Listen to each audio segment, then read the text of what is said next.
Putin is burning $827 million every day on a war he believes he cannot lose. But the thing that brings him down won't be the front. The real threat comes not from those front lines, but from the very men who keep Putin in power. New reporting shows one thing. Russia's most powerful insiders are quietly jumping ship. Vast fortunes are evaporating out of the country, far from the grasp of a desperate Kremlin. Deputy ministers, intelligence operatives, rogue private armies, all of them are trying to cut their ties right now.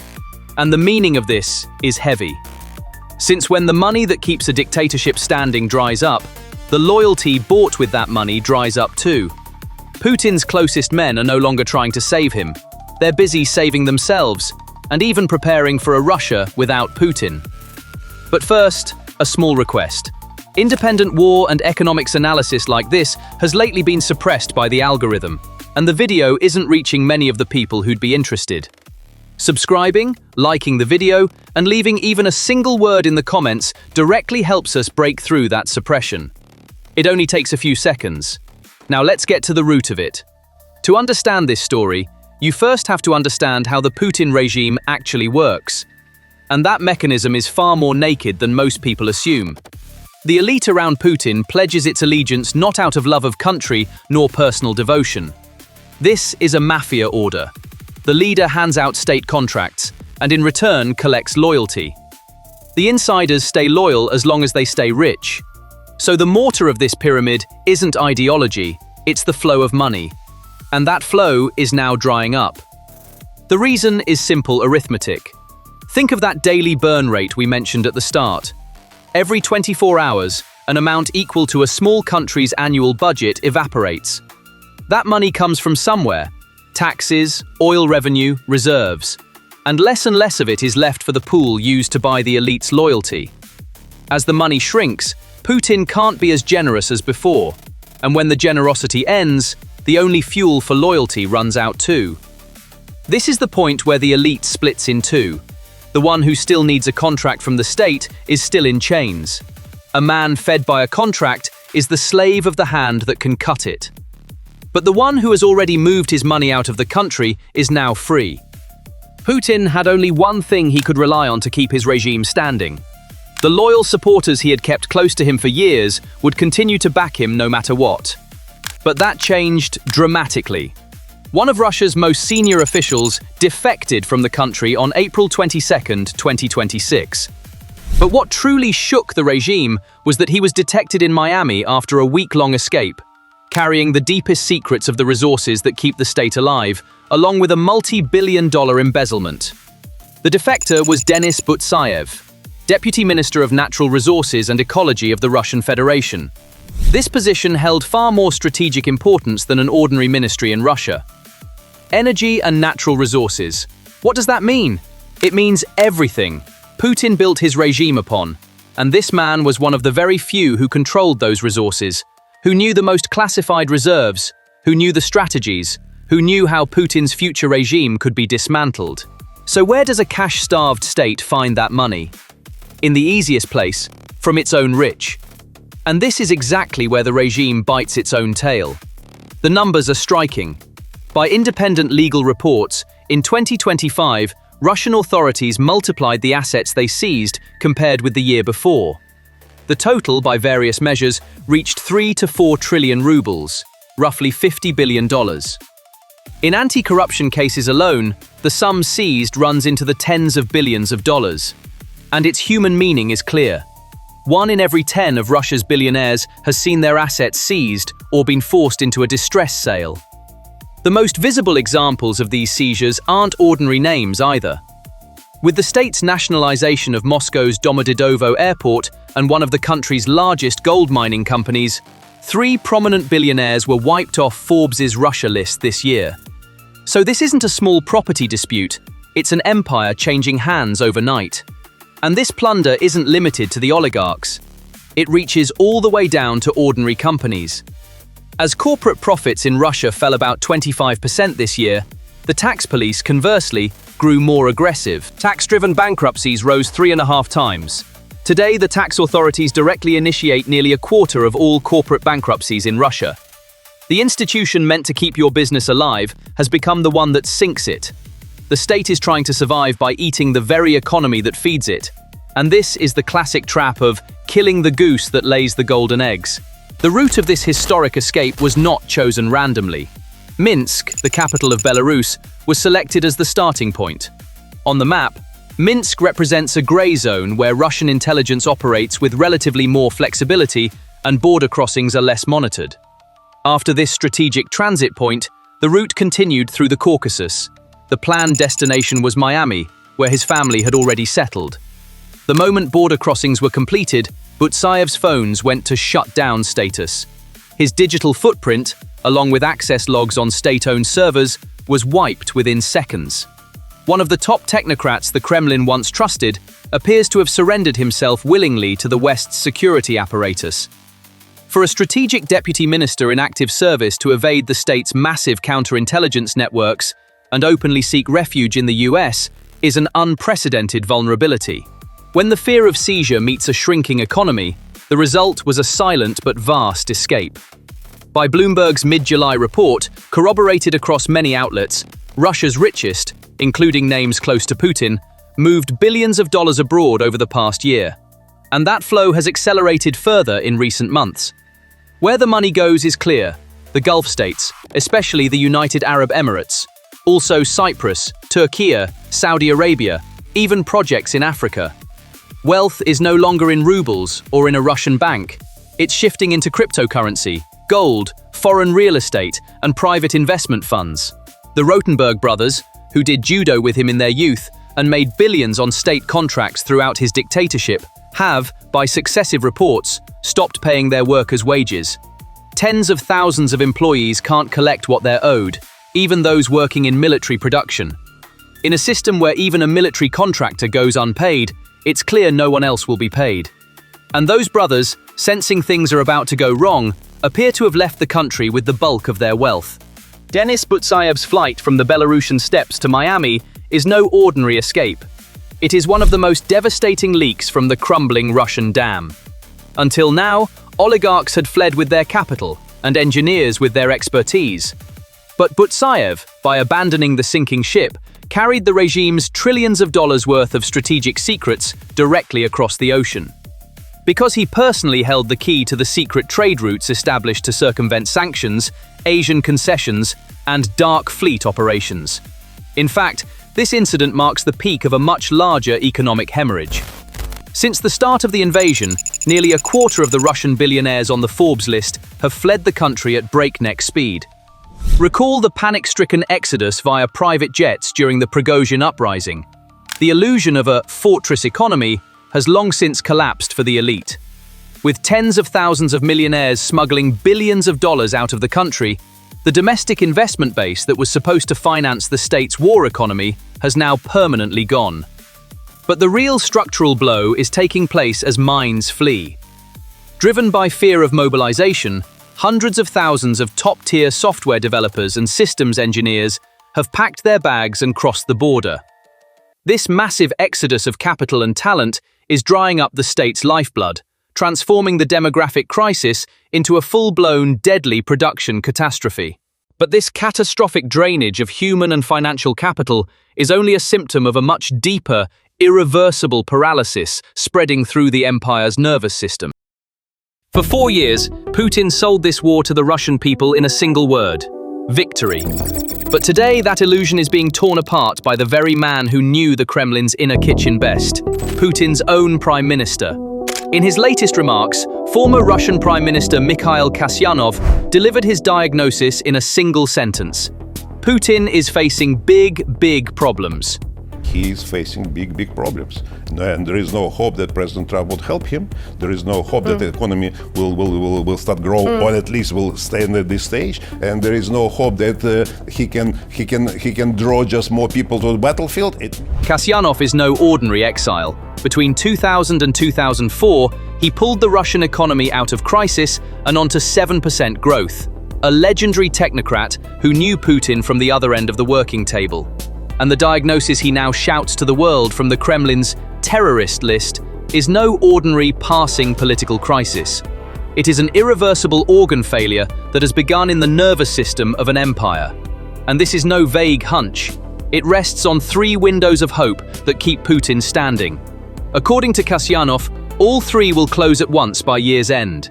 Trump will not throw him a lifeline, the economy will not grow, and he will not be able to feed new men to the front. And when they close, only one rational door remains: the negotiating table. And this is how he now describes the man he once sat across from. A reformer's mask long since dropped. A real KGB guy. How would you describe him right now? Now he's a real KGB guy. Before that, my time, demonstrating to President Yeltsin, demonstrated to me and my collaborators in the parliament when we all supported him, just as a person devoted to democratic changes. But on a later stage, he lost this. That is why the word spoken inside the Kremlin today is no longer victory, but fear. Today, we lay exactly this critical picture on the table. Why the Kremlin's elites feel like hostages, why they are quietly smuggling their money abroad, and the chain reactions shaking Putin's regime to its core. But first, a small request. Independent war and geostrategy analysis like this is being suppressed by the algorithm, so the video isn't reaching many of the people it could. Subscribing, liking, and leaving even a single word in the comments directly helps us break through that suppression. It only takes you a few seconds. Now let's begin. The most dangerous layer of this picture is not a number, it's a mood. When Kasyanov was asked what the atmosphere inside Russia feels like, his answer was a single word: fear. Total fear. What are they telling you? Are they feeling hurt, demoralized? Give us a sense of the mood. Fear. Fear. Total fear. For all activists, total fear. They cannot, just for criticizing. In Russia, for a single act of criticism, people are handed 6, 8, 10, even 25 years in prison. Kasyanov himself is a fugitive in the eyes of the regime and on the Kremlin's terrorist list. His friend Boris Nemtsov was killed at the foot of the Kremlin wall, and Alexei Navalny died in a prison cell. That's why he refuses to sell an easy hope. Don't expect a street uprising to topple the regime anytime soon, because this fear locks people not in the square, but inside their homes. But here's what's truly striking. The same fear has seized the top of the pyramid too. In Kasyanov's telling, ministers and senior figures see themselves as hostages. They have nowhere to run and serve only to survive. Yet deep down, every one of them wants this war to end. And lead this or something like this. Yeah. But fear also within the elites, Mikhail? Same fear. People cannot escape. They understand they're like hostages, all those ministers, and on the lower level. They serve Putin because they have to survive. But they're all dreaming. But these elites are no longer just dreaming. They've started to act, and the direction they're moving speaks volumes. According to a Bloomberg report this July, Russia's wealthiest figures, including some close to Putin himself, have quietly moved billions of dollars abroad over the past year. And note this well, it isn't out of fear of sanctions. In the early war years, Western sanctions actually pushed rich Russians to bring their money home. Now the threat comes not from outside the country, but from within it. Because the state has begun to hunt its own wealthy. In the past year alone, Russia's Prosecutor General transferred more than 4 trillion rubles worth of assets to the state by court order. The companies of names like the founder of the Rusagro Empire and the former owner of Domodedovo Airport. The message is clear. Property is no longer safe. And so is the result. The money flows to Dubai, to the Gulf, and into crypto channels running through Armenia and Kazakhstan. In the second quarter of the year, Russian demand for dollars and euros tripled. Don't miss what this means. When a regime's richest, best educated, most insider people quietly move their families and their fortunes out of the country, that is a vote of no confidence, cast not at the ballot box, but in the most telling place of all. A structure bound top and bottom by the same emotion looks like granite from the outside, right up until that emotion turns to anger or to flight. And one more choice of Putin's reveals just how real this fear is. Despite tens of thousands of casualties, he stubbornly refuses to declare a general mobilization. Analysts read this not as a show of strength, but as a confession, the Kremlin doesn't dare provoke the anger of the urban middle class. In a country where public trust in the regime has already sunk to its lowest point of the entire war, that reluctance is anything but meaningless. And the profile we mentioned at the start, a man who dropped the reformer's mask, locked onto his personal power, shows its real weight right here. For years, the West leaned on a single assumption, that at some point Putin would see this war is hurting his country and stop. But if what we face is not a cold, cost-benefit statesman, but a man trapped in a reflex of personal survival, that assumption spins in a vacuum. Bad for the country finds no traction in such a mind, because the calculation runs not through the nation's future, but through the lifespan of a single chair. So what feeds this fear and this flight? The rupture that lit the fuse for all of it. The war finally leaving the front line and coming into the very heart of Russia. Putin is losing control inside the Kremlin, and three things now roam the palace corridors: fear, panic, and betrayal. The fifth year of the war.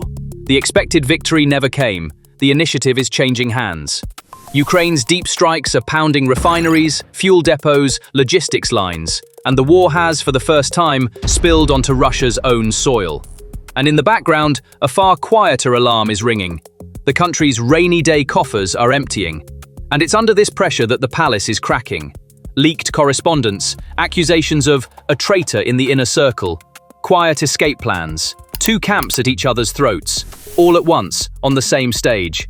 In the middle of it all, Putin reaches for his most familiar reflex: fear and the purge. Today we'll open the anatomy of this internal unraveling, the leak that shook the palace, the two camps inside it, the fear-driven purges, the emptying coffers, and why the September elections could be a breaking point. How an empire begins to crack not from an army outside, but from within. But before we open this unraveling step by step, one small favor. Independent war and geopolitics analysis like this has lately been suppressed by the algorithm, and the video doesn't reach many of the people who'd want it. Subscribing, liking, and leaving even a single word in the comments directly helps us break through that. Now let's start with the first spark of this unraveling, the leak that shook the palace. It all began with a leak. In early July, a hacker group called Black Mirror and an anonymous channel called VCHK-OGPU announced they had leaked the correspondence archive of prominent media boss Ksenia Sobchak, more than 350 gigabytes, spanning 2015 to 2026. Among the leaked screenshots, one name stood out in messages said to belong to Sobchak: Andriy Yermak, the former head of Ukraine's presidential office. Sobchak, for her part, rejected the screenshots as fabricated. But the leak revealed something else too. According to the leaked messages, Sobchak was personally intervening in how her own news outlet covered the fuel crisis and the drone attack on Moscow, filing down the negative stories. In other words, the leak also showed how the Kremlin covers up these economic pains. And it was at exactly this point that Vladimir Solovyov stepped onto the stage. At the top of his Sunday evening program, without naming her directly but in a way everyone understood, he targeted Sobchak and her mother, Senator Lyudmila Narusova. He accused them of working for traitors to the homeland, of serving those who do the bidding of foreign special services for money. And then he dropped the real bomb. From the phrase, "there is someone in the inner circle," he asked outright, "So is this a conspiracy?" To grasp the weight of this, you have to know who Sobchak is. Not an ordinary journalist, but a figure who ran against Putin for president in 2018. A candidacy that, critics say, fit the Kremlin's managed opposition pattern perfectly. In other words, the person Solovyov branded a traitor is someone who came from within the system for years. A propagandist accusing another regime insider of treason on national television is, on its own, an extraordinary fracture. And to understand why this leak is so shattering, you also have to know the name behind it: Black Mirror, a well-known hacker group that has for years stolen and sold the data of people close to the Russian state. This time, the archive in their hands isn't one person's private life. It's a map of the regime's media censorship relationship over more than a decade. That is exactly why the real question inside the palace wasn't, what did Sobchak do, but who else is there? Because if one person's entire correspondence could leak, who might be next? This uncertainty turns everyone inside the palace all at once into both a suspect and a potential victim. So why is this accusation more than an individual quarrel? To understand the answer, you have to look at the invisible fault line inside the palace. According to Rostislav Murzagulov, a commentator who watched Russian politics from within for years, then crossed over to the opposition, there are two main camps in the Kremlin. On one side, the more controlled, more liberal wing, represented by Sergei Kiriyenko, the group that uses figures like Sobchak or Nadezhdin as a steam valve, a tool of controlled discussion to release pressure in society. On the other, the Siloviki, Putin's old comrades like Igor Sechin and Sergei Chemezov, the far harder line that says, the war must continue at any cost. By this reading, Solovyov's attack on Sobchak is really a gauntlet thrown directly at Kiriyenko. Because Sobchak was a useful project for Kiriyenko, for the hard wing, she was a weakness, even a leak point. As the economic pie shrinks, the fight over resources and influence between these two camps sharpens, and it has now spilled out from under the carpet onto the screens. The existence of such factions in the Russian state is nothing new.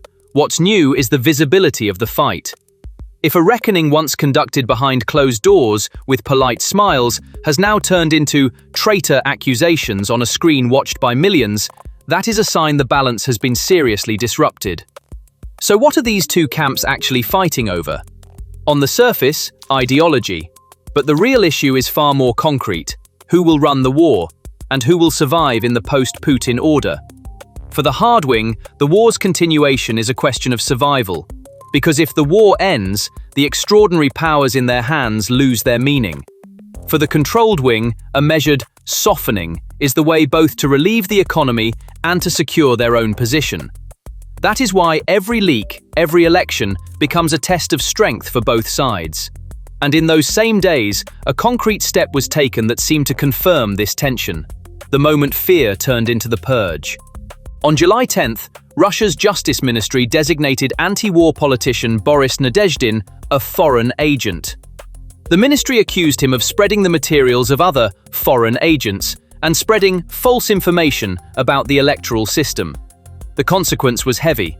Under Russian law, foreign agents cannot run in elections. So Nadezhdin was effectively barred from September's Duma elections. But it didn't stop there.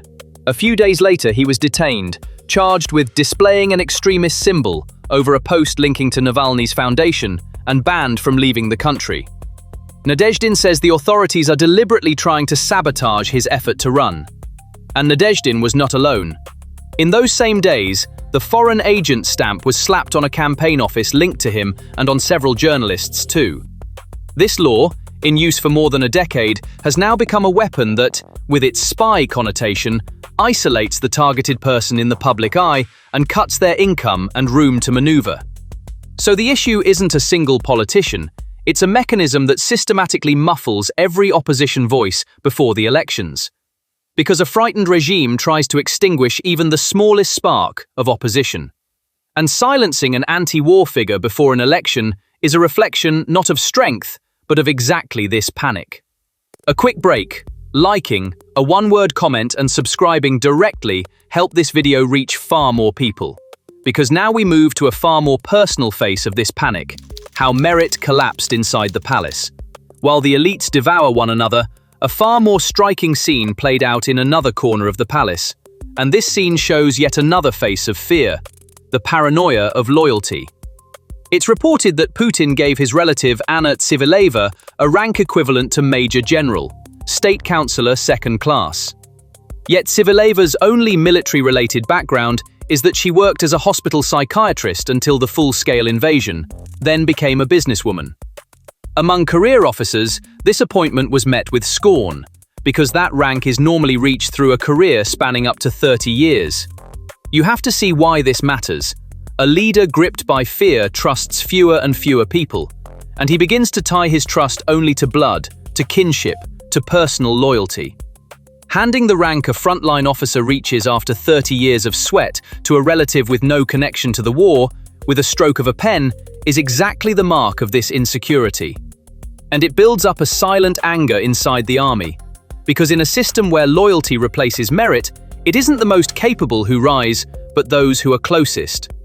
And this isn't only a matter of injustice, but of competence. If an army waging its war in its hardest period is handed to figures chosen for loyalty rather than to its most experienced commanders, the price on the ground is heavy too. So the paranoia of loyalty erodes not only the palace's morale, but the front's performance. And all of this, seen not one by one but together, draws a pattern.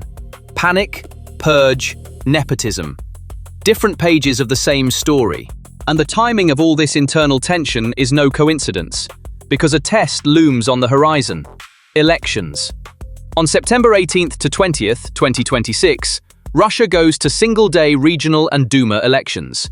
And a figure like Nadezhdin being pushed out of the system at the last moment is precisely about this calendar. Even market indicators reflect that the chance of any notable success for opposition parties has been lowered.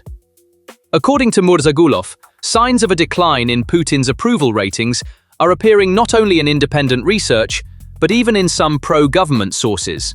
And this creates a panic among the elite ahead of the vote. Because the war is going badly, the economy is shrinking, and part of the elite sees it, quietly calculating, how do we get out of this? Indeed, beneath this panic lies a structural fragility of managed democracy. For decades, the Kremlin built a balance by both holding elections and guaranteeing their outcome in advance. A feeling of, there are elections for the public, a guarantee of control for itself. But as the economy shrinks and approval slips, these two goals begin to conflict. Push the result too hard and legitimacy is damaged. Loosen it too much and control slips away. That is why even the smallest uncertainty causes panic. And regional elections are especially sensitive because they are the closest gauge of the real mood across the entire country. If even the managed parties unexpectedly lose votes, it means the discontent beneath the veneer has turned into a number for the first time. The ballot box making visible the truth they're trying to hide. That is exactly the Kremlin's real fear. And the voice that perhaps summed up this panic most sharply came from the exiled former oligarch Mikhail Khodorkovsky. In his view, Putin's power always rested on two legs: repression and popularity. Now popularity is melting away, and only one leg remains, the FSB. In other words, Putin now has to lean on an institution that never respected him, and that he never respected either. Khodorkovsky's striking conclusion: a man held up by people who don't respect him resembles a puppet more than a strongman. But the deepest reason for all this panic lies not in the palace's pages, but in the country's coffers. Because Putin's power, in the end, comes from money, from the power to buy loyalty, to fund the war, to feed the elite. And that money is running out. According to the Kiel Institute's June 2026 report, the liquid assets of the National Wealth Fund, the country's sovereign rainy day fund, melted from 6.5% of national income at the war's start to 1.8% by April 2026. In the same period, the first quarter budget deficit exceeded the full-year target. Oil and gas revenues collapsed by 45% year over year. What's more, according to market analyses, Moscow has already sold off most of the gold in its fund, by some estimates more than 70%, to finance the war. And military spending, for the first time in decades, has exceeded total oil and gas revenue. Growth, once at around 4%, has fallen to roughly 1% for 2026, while dependence on China deepens. Russian natural gas is sold to Beijing at steep discounts. This is exactly what the emptying coffers means. Not limitless, but a steadily narrowing room to maneuver. And the most dangerous moment for a war economy is the moment it realizes its money is running out. Because when the money ends, so does loyalty. Both the mechanism that keeps the war standing and the glue that holds the elite together dissolve at the same time. And that is exactly why some, sensing the ship has begun to sink, have already started looking for the exit. Because on a ship that feels itself sinking, everyone first looks for their own lifeboat. For the Russian elite, this usually means quietly moving assets abroad, keeping second passports ready, and vanishing overnight if needed. Solovyov's traitor hunt and the escape preparations are two faces of the same psychology. Some try to survive through displays of loyalty, others head for the exit. And this is nothing new. In the past, Putin often did not kill or imprison the powerful figures he parted ways with. He removed them painlessly. Anatoly Chubais, who once promoted Putin as a successor, quietly left for Israel and opened an institute there. Putin mocks him, but Chubais is free. Vladislav Surkov, once the Kremlin's most powerful strategist, is also alive and free, despite all the "he'll definitely be jailed now" rumors. A similar fate could await Sobchak, withdrawing quietly from the stage with a second passport if needed. But this escape isn't always as obvious as a plane ticket. Often it works far more quietly. Educating a relative abroad, sending a spouse to Europe for treatment, shifting part of one's wealth to a friendly country as an investment. The elite walks a fine line between looking loyal and ensuring against a possible collapse. And the regime knows this. That's why it closely watches whose family is where, whose money is flowing where. Because in a dictatorship, the most dangerous moment is when the loyal quietly begin heading for the exit. That is why this process is called "the wolves devour one another." In dictatorships, the war among elites usually advances in 3 stages. First, it starts under the carpet, then it spills into the media through figures like Solovyov, and finally, it turns into either a purge or an escape. When they start calling each other traitor on screen, a far harder reckoning has usually already begun behind the curtain. And this devouring doesn't happen overnight. Each time it tightens the circle a little more, putting everyone left outside a little more at risk. Another thing history shows, in authoritarian systems, the real danger usually comes not from the street, but from exactly this inner circle. When a leader weakens, it's usually not the people who topple him, but the names once closest to him. That is why, for a figure like Putin, the greatest paranoia is not the squares, but those around his own table. Popularity has melted, the money is running out, the loyal are heading for the exit. So what's left? Only one thing: the apparatus of fear. That last leg Khodorkovsky pointed to, the FSB and the security services, is now almost the only pillar holding power up. And here a paradox that history has repeated many times comes into play. Repression can keep a regime standing, but it can never produce loyalty.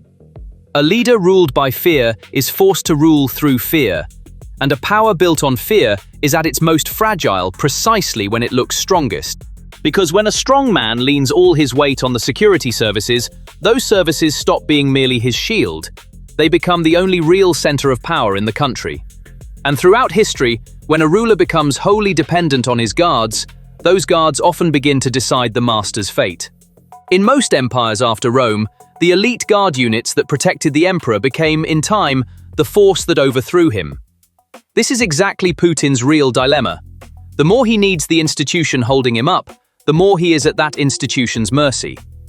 And this dependence isn't limited to the FSB either. The real force the regime has grown in recent years is internal security troops tied directly to power. That is, an army designed not to fight a foreign enemy, but to crush a possible internal uprising. This alone says a great deal. A leader preparing against a wave from his own people more than against a foreign enemy is in fact a confession of how much he fears that people. But the coin has another side too. The figures commanding those troops are now power centers of their own. If the scales ever tip, the force built to protect the regime could also become the force that topples it. So how do you cope with this dependence? The answer is the logic behind every move we've seen in this video: fear and reward. On one side, purges. Anyone who doesn't prove their loyalty could be the next target. On the other, rewards. Generalships handed to relatives, coffers open to the loyal. So the rank given to Tsivileva and the traitor accusation aimed at Sobchak are really two faces of the same equation, keeping allegiance alive by rewarding one and frightening the other. In such a system, fear seeps from the top down. One minister suspects the next, one general the next. Everyone tries to shore up their own position by flagging someone else's disloyalty. Often, declaring someone a traitor is the easiest way to declare oneself loyal. That is why, in these kinds of regimes, informing is not a crime, but a survival reflex.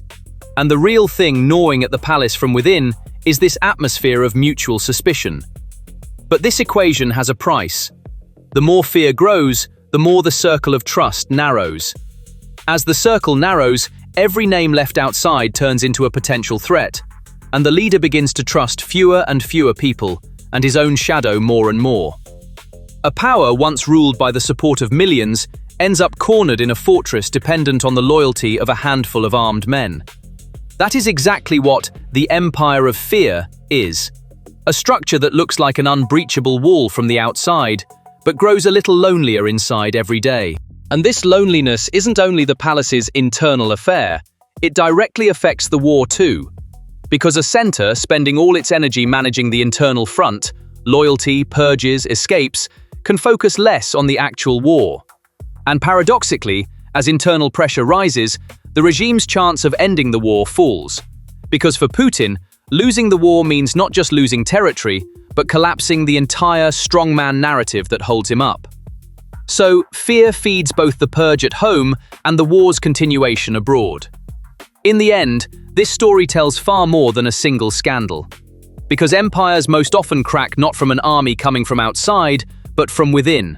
When the money ends, when fear grows, and when the wolves begin eyeing one another. And the scene we see in the Kremlin now bears all the symptoms of a system under pressure. Emptying coffers, a propaganda machine accusing its own people of treason, generalships handed to relatives, and elites eyeing the exit. And the price of this uncertainty too, just as with the war itself, is ultimately paid by ordinary people on both sides. None of these alone is decisive, but all of them together point in the same direction. A power that still bares its teeth to the outside, while growing more and more afraid of its own shadow inside. And throughout history, empires have become most unpredictable at exactly this point, rotting from within at the very moment they look strongest. The signals to watch are clear: how the September elections turn out, whether this reckoning turns into a real purge or into quiet escapes, whether Kiriyenko actually faces a challenge, and when the needle in the coffers turns red. But it must not be forgotten.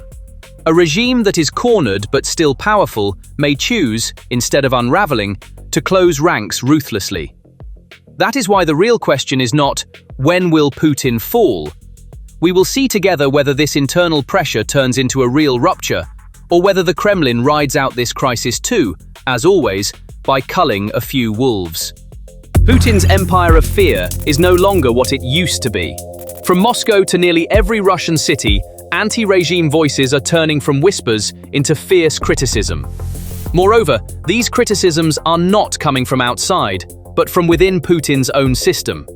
If the war had stayed only on Ukrainian territory, perhaps these voices would never have risen. But when the reality of war reached Moscow, the official address of the Duma, things changed. The Russian parliament, which for years approved every Putin decision without question, functioning like a silent notary office, is today personally demanding Putin's resignation. The latest and most devastating example of this came on June 12th, and it came from a place that was supposed to never make noise. Communist Party of the Russian Federation MP Vyacheslav Markayev wrote on his Telegram channel that Russia is on the brink of a social explosion.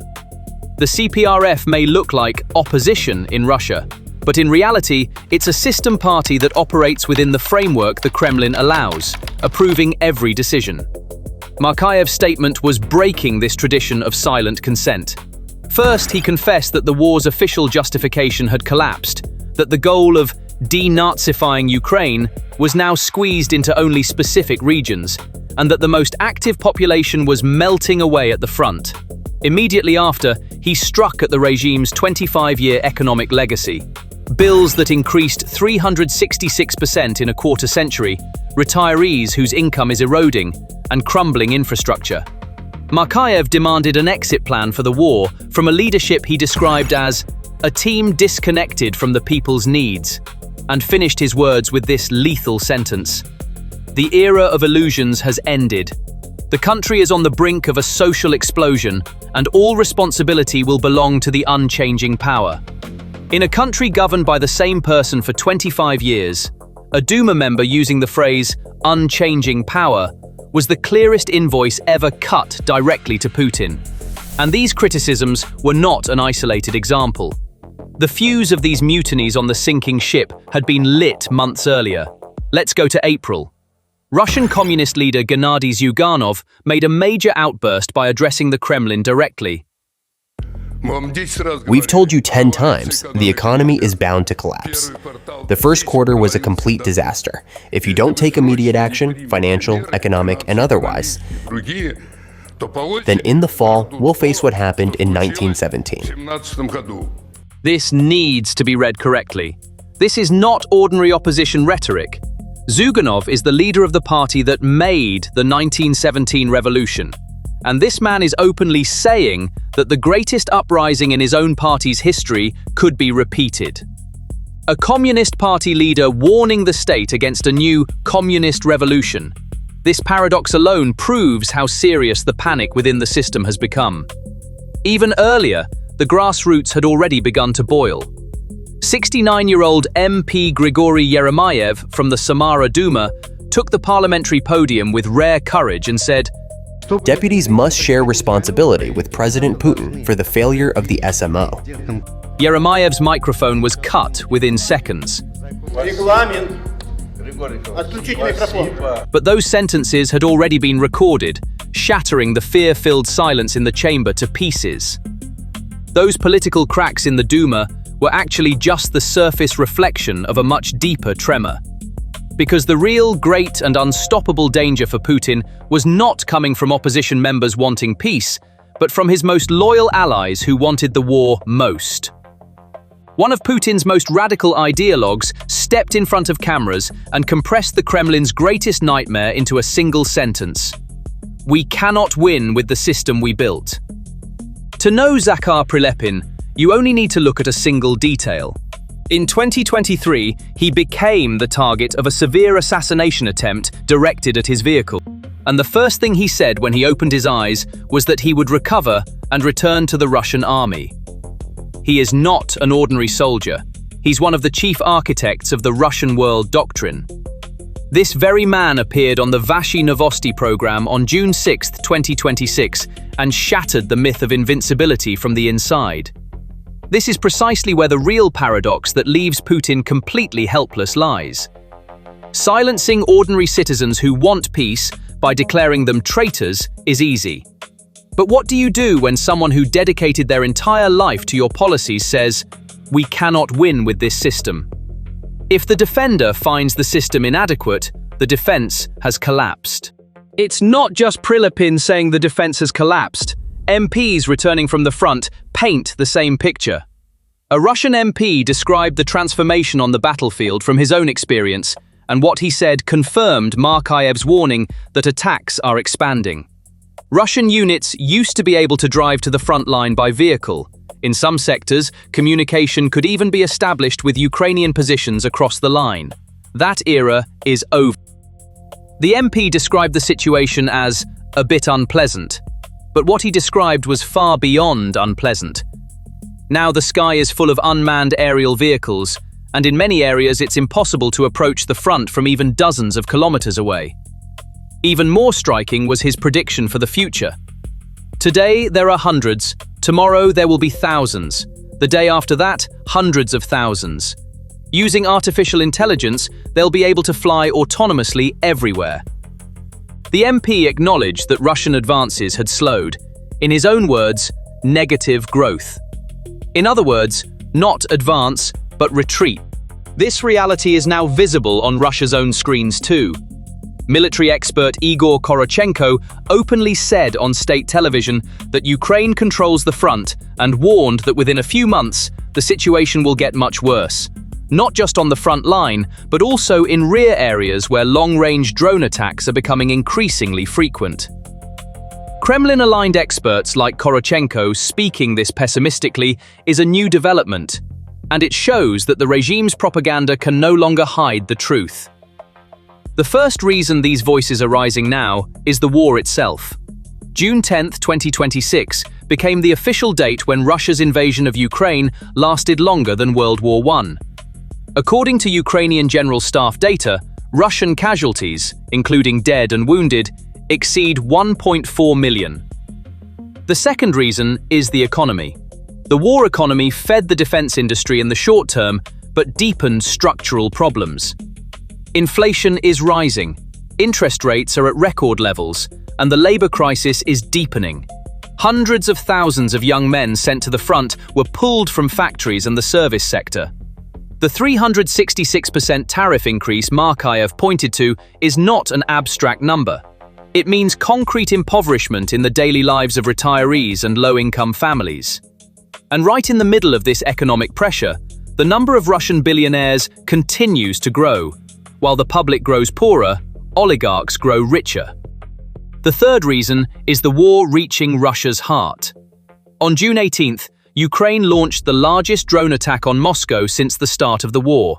Approximately 200 drones were directed at the capital. The Kapotnya oil refinery, only 15 kilometers from the Kremlin, was struck repeatedly.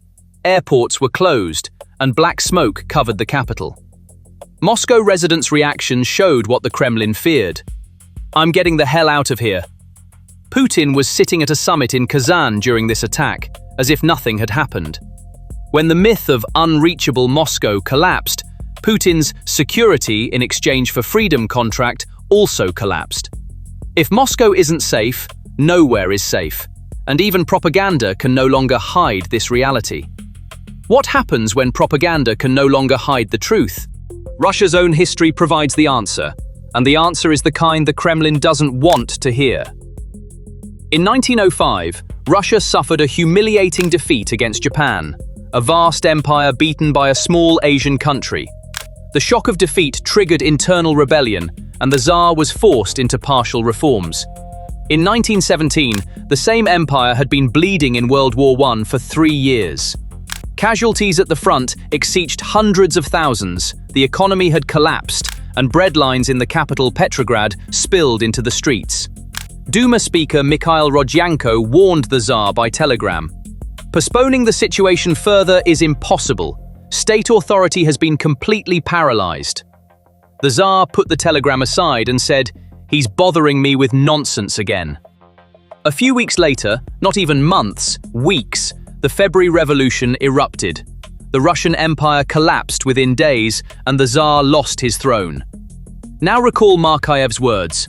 The era of illusions has ended. The country is on the brink of a social explosion. And Prilepin's confession. The Russia we built cannot win this war. We need to build a different Russia. Rodyanko said, the state is paralyzed. Markayev says, social explosion. The Tsar hadn't accepted defeat. Prilepin confesses they can't win, but doesn't suggest quitting either. The pattern is the same. Long war, heavy casualties, economic collapse, disconnection from the public, and warnings coming from within the system itself. In 1917, these warnings were not heeded, and the result was revolution. And 1991 followed the same pattern. The Soviet Union was not destroyed from outside, it collapsed from within. The economy became unsustainable, the Afghanistan war depleted resources, and party elites saw the system was rotting and stepped aside. Before the collapse, the narrative of everything is under control was also dominant, until 15 republics declared independence within a few months. But Putin is neither the Tsar nor Gorbachev, and ignoring this difference would be a mistake. He has tools the Tsar didn't have: the FSB's digital surveillance infrastructure, Rosgvardia's 340,000-strong internal security force, and a propaganda machine built over decades. In 1917 and 1991, information flowed slowly. Today, in Russia, access to information is controlled but cannot be completely shut down. VPN usage is widespread, Telegram channels reach millions of followers, and Markayev's statements spread within hours. History doesn't repeat exactly, but recognizing patterns is possible, and the patterns are sounding the alarm. The patterns are sounding the alarm, but exaggerating the warning would also be an analytical mistake. These cracks are real, but they don't mean Russia will collapse tomorrow. It may not be coincidental that Markayev's statement came before the fall Duma elections. The CPRF may be playing this card to give voters the message, "We warned you," and the Kremlin may have allowed it. In autocratic systems, controlled criticism serves as a safety valve. The public's anger is released in small doses, and big explosions are prevented. The fact that Markayev wrote on Telegram but wasn't arrested adds strength to this theory. And Markayev wants the war to end based on Russia's national interests, not accepting Ukraine's terms. A very different position from a war opponent. And Markayev's timing coincides with another thing. In September 2026, Russia will hold its first Duma election since the war began, for 450 seats. According to Carnegie's analysis, attempts to use war messaging in regional elections failed. Voters didn't vote for victory rhetoric. The Kremlin is nominating SVO veterans as candidates, but experts say most will be placed in visible but powerless positions. If campaigning on war doesn't work, how will the Kremlin win elections? The answer is predictable, by tightening election laws, increasing pressure on opposition, and manipulating results. But Carnegie's warning is clear. This approach leads to official results disconnecting from reality and deepening social disillusionment. Prilepin is dangerous in the exact opposite direction. He doesn't want peace. He says the current system is inadequate because it's not harsh enough. His different Russia call is not a more democratic or more peaceful Russia. It's a demand for a more militaristic, more authoritarian regime focused on winning the war at any cost. Prilepin's criticism weakens Putin, but his alternative could be more dangerous than Putin. The real risk for Putin is this: being squeezed between those saying "end it" and those saying "hit harder," and being unable to satisfy either side. And Russia has experienced such internal tremors before, recently. In June 2023, Wagner leader Yevgeny Prigozhin marched on Moscow. Putin resolved the crisis through negotiation, but a few months later, Prigozhin's plane crashed. The Wagner experience showed two things. First, that the system is surprisingly vulnerable to a challenge from within. Second, that Putin eventually eliminates such threats, but only after they've inflicted major damage on the system. Markayev and Prilepin are not starting an armed uprising, but their words may cut deeper than Prigozhin's weapons because Prigozhin was an adventurer. These are the system's own voice. There are no signs of mass uprising yet. Russia's middle class is uncomfortable with the war, but not uncomfortable enough to take action. The economy is under pressure, but hasn't collapsed. Putin can maintain control in the short term by strengthening the external enemy narrative, purging dissidents, or offering economic concessions. But there are concrete indicators of erosion. Putin's approval ratings have dropped to their lowest level since the start of the war, even according to state-backed pollsters' data.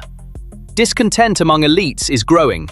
Nearly 1/3 of senior officials in the defense ministry were dismissed or imprisoned, and the Kremlin frames this as a wartime technical response. But the scale of the purge reveals the crisis of trust within the system itself. Markayev and Prilepin's words are the public face of this crisis, but it's not hard to guess there's much more behind the curtain. The parliament that for years functioned like a silent notary office is now demanding the war be ended.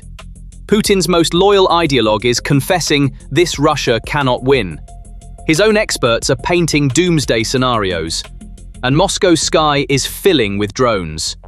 Putin's real problem is not Ukraine's weapons. It's what his own men have started saying. The current path is unsustainable. And in Russia, unsustainable paths don't end quietly.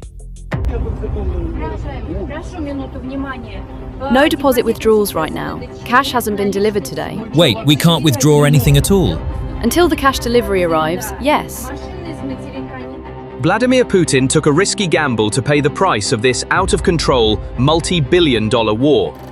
When the 4-year war left the Kremlin's treasury empty, they came up with a dark strategy unlike any other: to shift the cost of the war from the state's shoulders and secretly dump it onto commercial banks.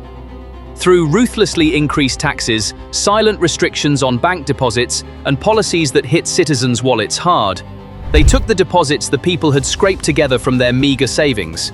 they distributed them as massive, so-called subsidized loans to crony contractors, defense barons, and artificial state projects that would never be repaid. While a handful of oligarchs and contractors profited from the war, all of Russia's commercial banks were dragged into a massive debt quagmire. In other words, the state held the banks hostage by saying, "You pay for the war," and the banks, in turn, held the people directly hostage. But this system has now collapsed as well. The banks have run out of money too, and today, the average Russian citizen is painfully confronted with the reality that he is paying the price for the war he so strongly believed in out of his own pocket. We are now witnessing Russia's economic collapse unfold before our very eyes. And this is no longer a conspiracy theory. A European intelligence report seen by Reuters, titled precisely, "A Note on the Probability of a Banking Crisis in Russia in 2026, says the country faces the risk of an explosive banking crisis. The report's line is ice cold. The picture creates an illusion of a dynamic economy while concealing an explosive situation that an economic shock could set off. And this is no distant argument about finance. In the past year alone, more than 500,000 Russians went personally bankrupt, 500,000 families formally declaring they cannot pay their debts. Look at the rest of it. By that same report, roughly 10% of corporate loans are now doubtful. At some large banks, the non-performing share of consumer loans has climbed as high as 15%. So the story is no longer the refineries Ukrainian drones are hitting. The story is the system that finances that war. The Russian citizen no longer hears about the war on the news. He feels it in his kitchen, in his paycheck, in his bank account. The Kremlin is buying today's weapons by cashing in its own economic future. Today we're going to talk about how Putin made his own banks pay for his war, and why that gamble risks bringing down the system itself. Before we open up how this system got here and where the breaking point sits, a small request.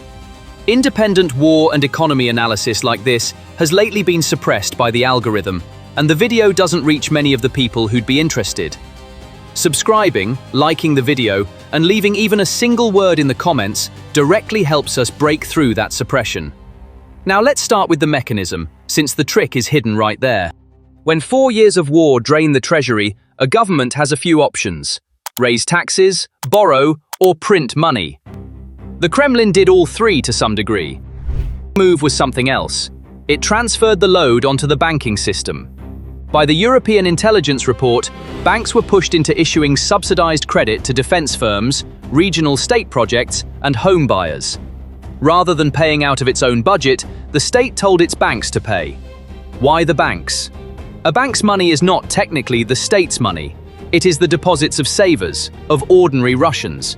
So the bill for the war gets quietly spread across millions of accounts, with no one ever asked to vote on it. Here's the beauty of it in accounting terms. The spending never appears on the state's books. Factories keep producing, construction sites keep rising, and the numbers paint a picture of a dynamic economy. But what backs those loans isn't real profit. It's the war itself. And war generates no profit. The only thing it generates is a pile of debt that has to be repaid. Which is why the same report says state-backed lending programs, the constant restructuring of loans, and government support are masking the bank's true fragility. The system looks like it's standing, since no one opens the ledger. Finance has a name for this maneuver. The loss is never written off, it is pushed into the future. A kind of economic deferral, financing today's war with tomorrow's balance sheet. And the price you pay for it is this: you spend a piece of your future today. So what's under the mask? The numbers speak. By the Russian central bank's own estimates, roughly 3/4 of the debt held by the largest companies could run into servicing problems. Top of the critical list: coal, construction, trade, and machine building. The sectors where millions of people, from miners to construction workers, earn their bread. Heavier still is the vast pool of credit handed to defense plants between 2022 and 2024 to expand production. On the Washington Post's calculation from central bank data, that pool may exceed $200 billion, and it is described as a time bomb sitting inside the banking system. Why a bomb? On the day the war ends or the orders dry up, it is anyone's guess what those factories would repay these loans with. The irony here is bitter. This system can only stay upright if the war drags on, which means peace itself could amount to a financial shock.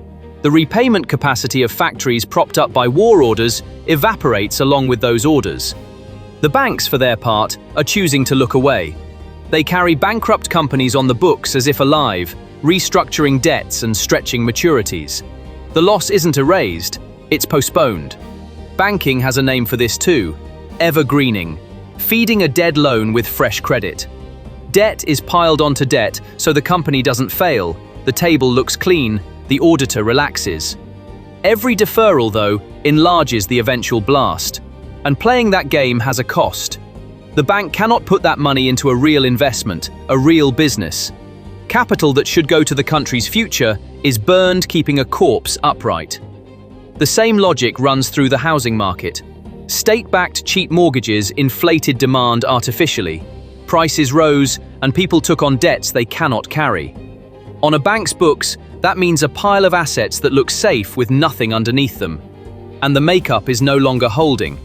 As the Moscow Times reports, the number of banks running at a loss climbed from 34 in January to 60 by early March, the highest level since 2022. A Kremlin-linked research center had already said back in February that a banking crisis was confirmed. There's a silent choice buried in the state's posture here. If small banks fail, the state will probably watch. But it will be forced to rescue the largest few, the arteries of the system. The trouble is that any rescue can only come out of a budget that is already insufficient. So the state's options fit into a single sentence: save the banks or fund the war. Now to this crisis's most human face, the household. In 2025 alone, more than 500,000 Russians went personally bankrupt, up roughly a third on the previous year. That's no abstract statistic. 500,000 families formally declared they had reached the point of being unable to pay. The street-level version of that number is visible too. In one widely shared clip, a woman from Stavropol says that despite living in the 21st century, they can neither run their business nor put fuel in their car. The human face of the bad loan line on a balance sheet. Сука, мы живем в 21 веке, век технологий. У нас не работает сеть, я не могу элементарно срочные дела позвонить мужу, я не могу нормально вести бизнес, мы уходим в убытки. How it happened is no secret. State-backed lending programs encourage people to take out several loans at once. Wages inflated by the war economy never caught up with inflation, and interest rates stayed at historic highs. By the figures being reported, millions of Russians now sit under more than one loan, and the number of households paying one loan's installment with another loan keeps rising. Taken one by one, that's a personal tragedy. Taken together, it's a systemic risk. When a single link in that multi-loan chain snaps, a layoff, an illness, a price hike, the whole chain goes down. And on the bank's books, that turns into a bad loan overnight. The result is summed up in a figure relayed by Ukraine's Foreign Intelligence Service. 81% of Russians have cut their grocery spending, with the same contraction showing up across everything from clothing to restaurants. So, on one side, billion-dollar credit lines open to defense plants. On the other, a family shortening its grocery receipt. Both are lines on the same balance sheet, and both are rotting at once. And when forced to choose between those two lines, the state has already shown what it does. Budgets for basic services like health and education get cut, while war spending keeps climbing. A quick break. Your like, a one-word comment, and your subscription directly help this video reach far more people, since we're now coming to the most dangerous part of this story. The moment people started pulling their money out of the banks. So how does this vast breakdown land on the person in the street? Very plainly, Russians can no longer touch their own money. Since the start of 2026 alone, a full 3 million Russians have had their bank accounts and cards frozen, suddenly and without explanation. People going to the shop for bread, ordering online, or sending money to a relative found a single message on their phones: transaction suspended, account blocked. Citizens who ran to their banks demanding to know why they couldn't access their own money were met with the Kremlin's new weapon. Federal Law 115, the law on preventing money laundering and the financing of terrorism. The state has abruptly labelled a pensioner trying to draw his pension, a housewife withdrawing 3,000 rubles, or an ordinary citizen sending 50,000 rubles, about $500, to a relative as a suspected fraudster. One woman who tried to withdraw her own savings described the ordeal. She asked for 250,000 rubles of her own money and was interrogated for 20 minutes at the counter. "What will you do with this much money? Where are you going? Have you paid your taxes?" She was, in her words, treated exactly like a criminal. People are being asked for documents running to 400 pages and questionnaires no one can explain to prove they are not fraudsters. The purpose is transparent: buy time. While the banks stall people for weeks, the blocked money stays in the bank's vault. And the most chilling part? If you fail to lift the block within a year, the bank takes the money outright. Why do it? There is no money in the banks. Physically, the cash is not there.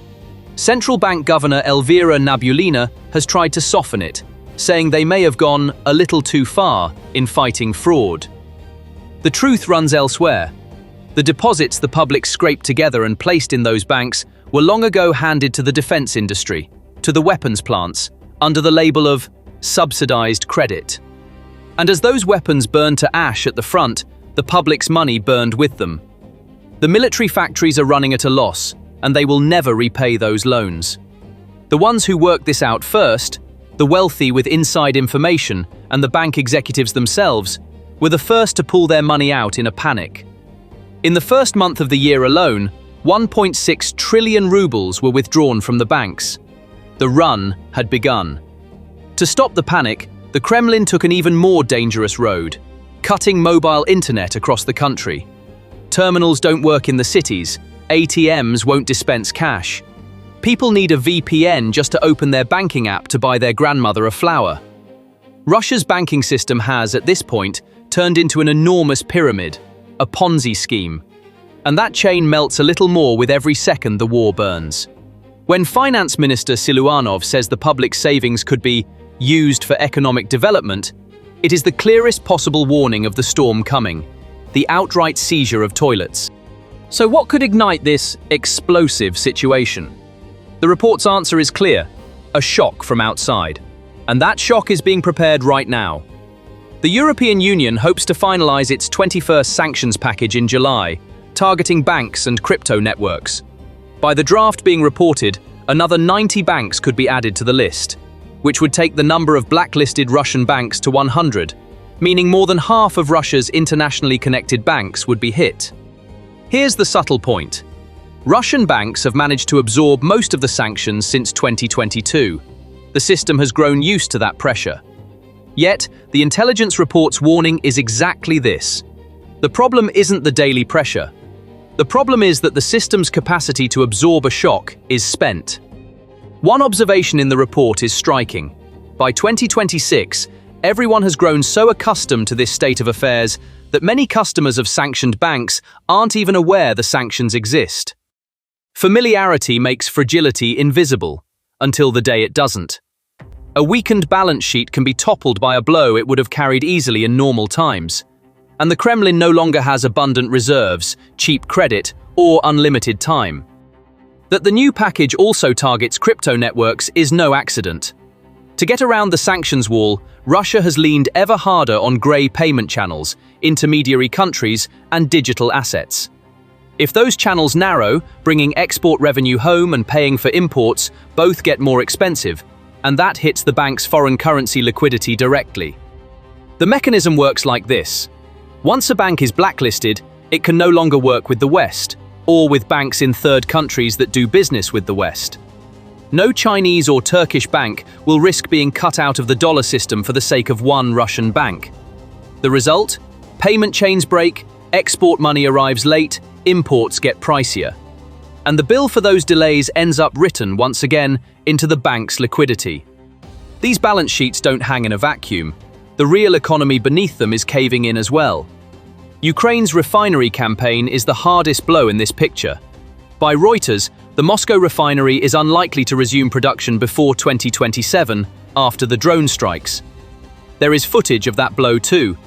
In Putin's home city of St. Petersburg, fuel depots at the port burn, while a petrol queue snakes along right beside them. What does that have to do with banking? Oil and gas revenue has historically financed more than a third of Russia's federal budget, in some years, close to half. As that revenue contracts, the air goes out of the state's support for the banks, that invisible life ring. The chain runs like this. Every refinery hit shrinks export revenue. Shrinking revenue widens the budget deficit.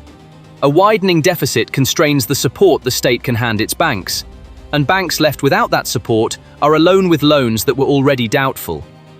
The rest of industry points the same way. By the Moscow Times, Russia's steel output has fallen to a 15-year low under sanctions and weak demand. This contraction has an employment face as well. As non-defense factories run out of orders, the layoffs start. A worker who loses his job can't service his loan. The unserviced loan is written into the bank's ledger as a fresh loss. The chain returns to the same place. And the chain reaches all the way to the fields. As Euromaidan press reports, a diesel shortage has put part of Russia's grain harvest at risk of being lost. The bill for all of it shows up in the growth figures. The Economy Ministry cut its 2026 growth forecast from 1.3% to 0.4%, and its 2027 forecast from 2.8% to 1.4%. The government has effectively halved its own expectations for the next 2 years, and the Kremlin has no growth plan to set against this picture. At the wartime economic forum Putin hosted, no concrete way out appeared on the table. That leaves one reflex: print more money, which is a closed loop. Every printed ruble feeds inflation, inflation pushes rates up, and high rates make the debts of companies and households heavier still. Put differently, the Kremlin has reached the point of having to pour petrol on the fire it's trying to put out. So does this mean Russia collapses tomorrow? No. And being honest here is the most important part of this analysis. For one, that intelligence report is not a prophecy, it's a probability note. It doesn't declare a crisis inevitable. It says the thing could blow if a large enough shock arrives. Russian banks have absorbed most of 4 years of sanctions one way or another. The system has proven more durable than expected. Second, the central bank rejects this scenario. Declining to comment on the report, it has repeatedly played down the risk of a major banking crisis. Third, Moscow still has moves left. On June 19th, the central bank cut its policy rate to 14.25%, an easing that lightens the borrowing burden. That could give the economy some room to breathe. The other side of that coin stays fixed though. Cutting rates doesn't erase the debt, it only slows its growth. And the cut came precisely while fuel supply and budget risks were on the table, a sign of pressure, not of victory. Fourth, some humility about timing is in order. Predictions of economic collapse have been made repeatedly throughout this war, and Russia has held out longer than expected each time. A system being fragile doesn't mean it breaks tomorrow. Yet the central bank faces an impossible dilemma. Keep rates low and inflation runs wild. Keep them high and the debts of companies and households become unbearable. Whichever lever it pulls, something snaps on the other side. And that's the crucial difference from 1998. Back then, Russia had a road to recovery.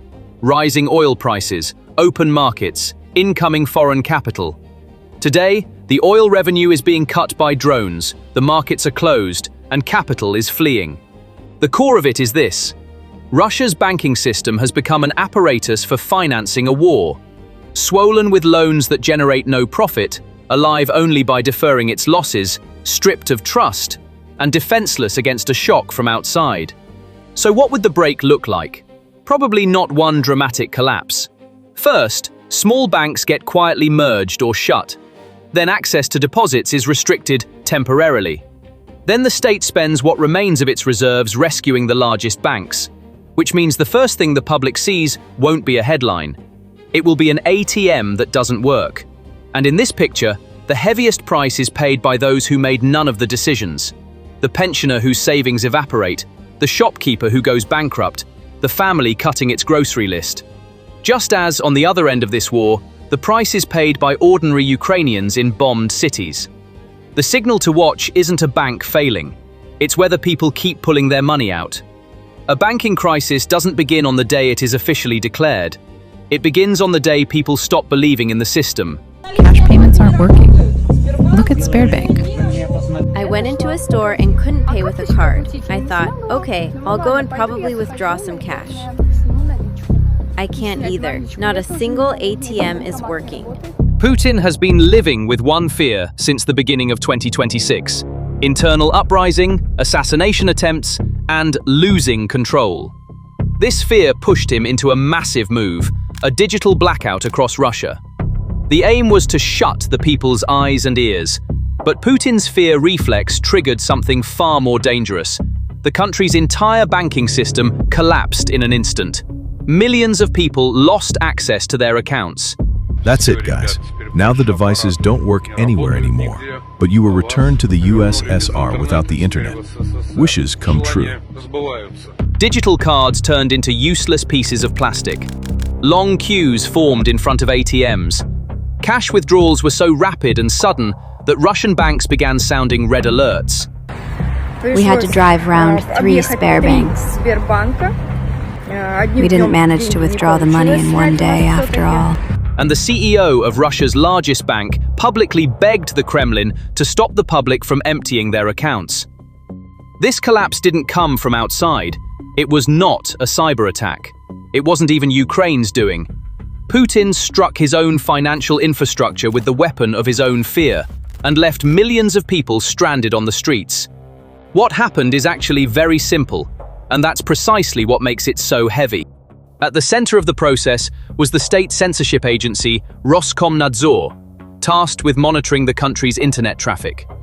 The main goal of this institution was to block independent communication channels, specifically Telegram and various VPN services, in order to protect the information monopoly within the country. However, this isolation effort did not go as planned. The IP blocking algorithms used by the agency went beyond the targeted platforms and began striking the addresses that make up the country's financial backbone.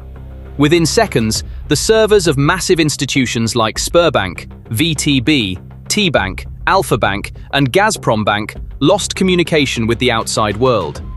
The faster payment system, SBP, suddenly went into a shutdown state. This didn't just mean banking applications throwing errors, it also meant the halting of retail trade, the locking up of supply chains, and the suspension of millions of transactions. According to technical analysis reports published by the Record Media, this cyber-friendly fire paralyzed the country's entire payment ecosystem within hours. Across a wide spectrum, from turnstiles in subway stations to cash registers in small neighborhood markets, digital life ground to a halt. When people wanted to go to work in the morning, meet their basic needs, or access healthcare, they found their digital cards had turned into useless pieces of plastic. In malls on the streets of Moscow, long queues and tense waits began because payment terminals were not working. This digital blackout fundamentally shook the civilian population's trust in the state. Citizens were confronted with the reality that the state could block access to their own accounts at any moment. This realization created a psychological breaking point, triggering a wave of mass panic. Realizing their digital balances might be nothing but an illusion, the masses rushed to ATMs to secure their money physically. Open source, OSINT, video data leaking from the streets was full of scenes of citizens angrily pounding on ATM screens, waiting for hours to rescue their digital savings. The state's sovereign internet doctrine was designed as a shield against foreign threats. The idea of creating an independent ecosystem by severing digital ties with the Western world promised to enhance national security on paper. In practice, however, this closed-circuit system created a structural vulnerability that allowed an internal error to shake the entire country. The government's attempt to cut off the flow of information prevented citizens from accessing bread and medicine. As cybersecurity expert Natalia Kasperskaya pointed out, a massive network blocking strategy had severed the state's own financial arteries. The fact that Sergei Kiryenko is currently blocking the internet is a huge mistake. Examining the technical aspect of the event reveals how risky interventions in IP routing protocols are. Broad network restrictions aimed at blocking a VPN service severed the bank's cloud-based services and API connections. The backup systems and disaster recovery scenarios of financial institutions were not designed for an internal crisis like this. While the cyber defense architecture focused on external attacks, the censorship wave from within hit the system's blind spot. The public's reaction was radical, regardless of the duration of the technical glitch. A blackout of a few hours brought years of accumulated mistrust to the surface. Footage circulating on social media showed scenes of citizens shouting at cashiers and rebelling because they couldn't call an ambulance. I don't understand. There isn't even a regular cellular service anywhere. It's impossible to call an ambulance or call the child. It's being jammed everywhere, in schools, everywhere. I understand that it's for security. I get all that. People were left in the middle of a blackout where they couldn't even access emergency lines. This picture showed how fragile digitalization could be. During this crisis, state-backed news channels tried to present the situation as a routine technical glitch. Even though central bank officials wanted to frame the issue as a local IT problem, the reality on the street quickly refuted official statements. Because communication restrictions prevented people from accessing accurate information, disaster scenarios spreading by word of mouth fueled the panic even further. Remembering past traumas like the 1991 Pavlov reforms, citizens began to think the state was preparing to confiscate their savings. As emphasized in Pavel Durov's statements reported by Bloomberg, VPN blocking attempts directly hit the banking system and suddenly made cash the only valid payment method. This event shows that the implicit contract between the state and the civilian population has suffered a severe blow. The regime, which demands political obedience in exchange for the promise of security and stability, failed to provide the basic economic freedoms of its citizens. The fact that a sense of trust was blasted led to physical cash becoming the only valid unit of value. This sudden and forced transition from a digital economy to a cash economy went down in history as a striking example of how a modern state can render its own infrastructure inoperable. This situation clearly demonstrates how a strategic mistake can drag the daily lives of millions of people into chaos. A restriction move that began in the virtual world turned into a massive economic tremor in the physical world. People losing faith in digital systems initiated a classic bank-run scenario. This situation can be read not only as a reflection of individual anxieties, but also as a harbinger of a systemic crisis that deeply affects macroeconomic balances. In an environment where people do not trust the system, the wheels of the economy struggle to turn. Central bank data lays bare the seriousness of the picture. In just a specific weekly period, 240 billion rubles in cash were withdrawn from the banking system. This figure represents an extraordinary liquidity outflow. In the following days, the amount of cash evaporating from the system exceeded 470 billion rubles. These data are also confirmed by official CBR statistics published by Izvestia. Compared to previous years, these withdrawal rates represent a historic record. The cash outflow that took place in a few weeks approaches the annual totals of past years. The volume of cash in circulation is approaching the 20 trillion ruble mark. This massive sum is leaving bank vaults and flowing under mattresses, into hidden compartments in homes, and into informal markets. Money exiting the system restricts banks' lending capacity and significantly slows down overall economic activity. The deterioration in the banking sector's loan portfolio emerges as another factor deepening the crisis. The non-performing loan (NPL) ratio has surpassed the 11% level. While even a 5% ratio in international financial standards is considered a serious audit threshold, a non-performing loan ratio at this level indicates that a significant portion of commercial loans has become uncollectible. Businesses being unable to pay their debts blows massive holes in banks' balance sheets. Banks struggling to maintain profitability find it even harder to meet the cash demands of depositors, creating a vicious cycle that feeds the crisis of confidence. The transition to a cash economy weakens the state's tax collection and financial auditing capabilities. While digital transactions can be tracked and taxed, physical cash transfers remain largely unrecorded. Citizens and small businesses begin conducting trade in cash to protect themselves from state interventions. This situation leads to significant losses in budget revenues. The state budget, already running a deficit due to war expenditures, comes under even heavier pressure with declining tax revenues. People prefer feeling safe in cash rather than keeping their savings in the bank. The effects of the economic decline are not limited to financial data. They also reflect on daily life and social services. It is reported that there have been serious cuts in healthcare services in 19 regions across the country. The budget deficits of the regions are showing extraordinary increases. The closure of hospitals, the halt in the supply of medical materials, and the inability to pay the salaries of healthcare personnel prove that the system has lost its capacity to provide basic services to citizens.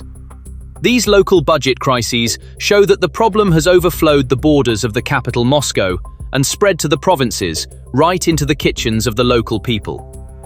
These massive cuts in health and local government budgets carry the potential to ignite social unrest. The contraction in the real sector also manifests itself in mass layoffs. Businesses halting production, the severing of supply chains, and the contraction of domestic demand cause hundreds of thousands of people to lose their jobs. Expected 105,000 layoffs indicate that economic activity has been severely damaged. The vast majority of small and medium-sized enterprises state that they have experienced a drop in revenue and are considering closing their businesses. This pessimistic picture in the business world signals that the cash crisis will turn into long-term employment destruction. In light of these data, it can be clearly seen that what is happening is not a temporary liquidity squeeze. A critical stage of the five-stage bank-run process, pointed out by economists, is being experienced. Increasing bad loans, institutions falling into payment difficulties, the public hoarding cash, and ultimately runs on bank teller windows show step by step how an economy can be devastated from within. The paralysis of civilian infrastructure means the bill for the war is loaded directly onto the shoulders of the public. Rapidly rising food prices in markets, difficulties accessing basic consumer goods, and salaries melting away against inflation increase stress in society. Rumors that deposits will be locked into state certificates within certain limits, and allegations that daily withdrawal limits are capped, bring public belief in the system to a wiped-out state. This blood loss in the financial system puts the vital resources the government needs to sustain its long-term projects under pressure. As stated in United 24 media reports, the increase in account blocks under the pretext of anti-fraud measures is evaluated as one of the main factors fueling this environment of distrust. Macro-level analysis of the developments doesn't just present a picture of a financial crisis, it also points to deep structural problems in the core functioning of the state apparatus. While the citizen on the street waits for hours in front of ATMs and struggles for basic needs, the situation of the elites at the top of the system creates a sharp contrast. This inequality stands out as one of the main fault lines questioning the resilience of the administration. The oligarchs, who form the country's elite, continue to grow their capital, let alone be negatively affected by the turbulence created by the war economy. The concentration of state-controlled resources, tender distributions, and strategic sectors in the hands of this narrow group reveals a massive transfer of resources. While the government tries to keep citizens' money in banks, the fact that the oligarch class, consisting of 155 billionaires, has increased their wealth by $68.6 billion since the beginning of the war, multiplies the question marks about whose interests the system serves. As detailed in Jason Smart's analyses, this situation reveals a distorted structure where elites profit from the crisis. This contradictory situation becomes even more apparent in the gap between the rhetoric of the propaganda machine and the lifestyle of the elites. The fact that figures who make calls for nationalism and sacrifice on television screens keep their family members safely in Western countries erodes credibility in the eyes of the public. The fact that chief propagandists like Vladimir Solovyov call on the public to stay in the country while his children continue their lives in London and the US shows how those who benefit from the system have alternative plans in times of crisis. The economic bottleneck Russia faces harbors the risk of a cascading collapse known in financial theory as the strike effect. The possibility of a payment crisis in one sector knocking down other sectors like dominoes seems quite strong. The inability of companies to pay their debts to each other increases toxic assets on banks' balance sheets.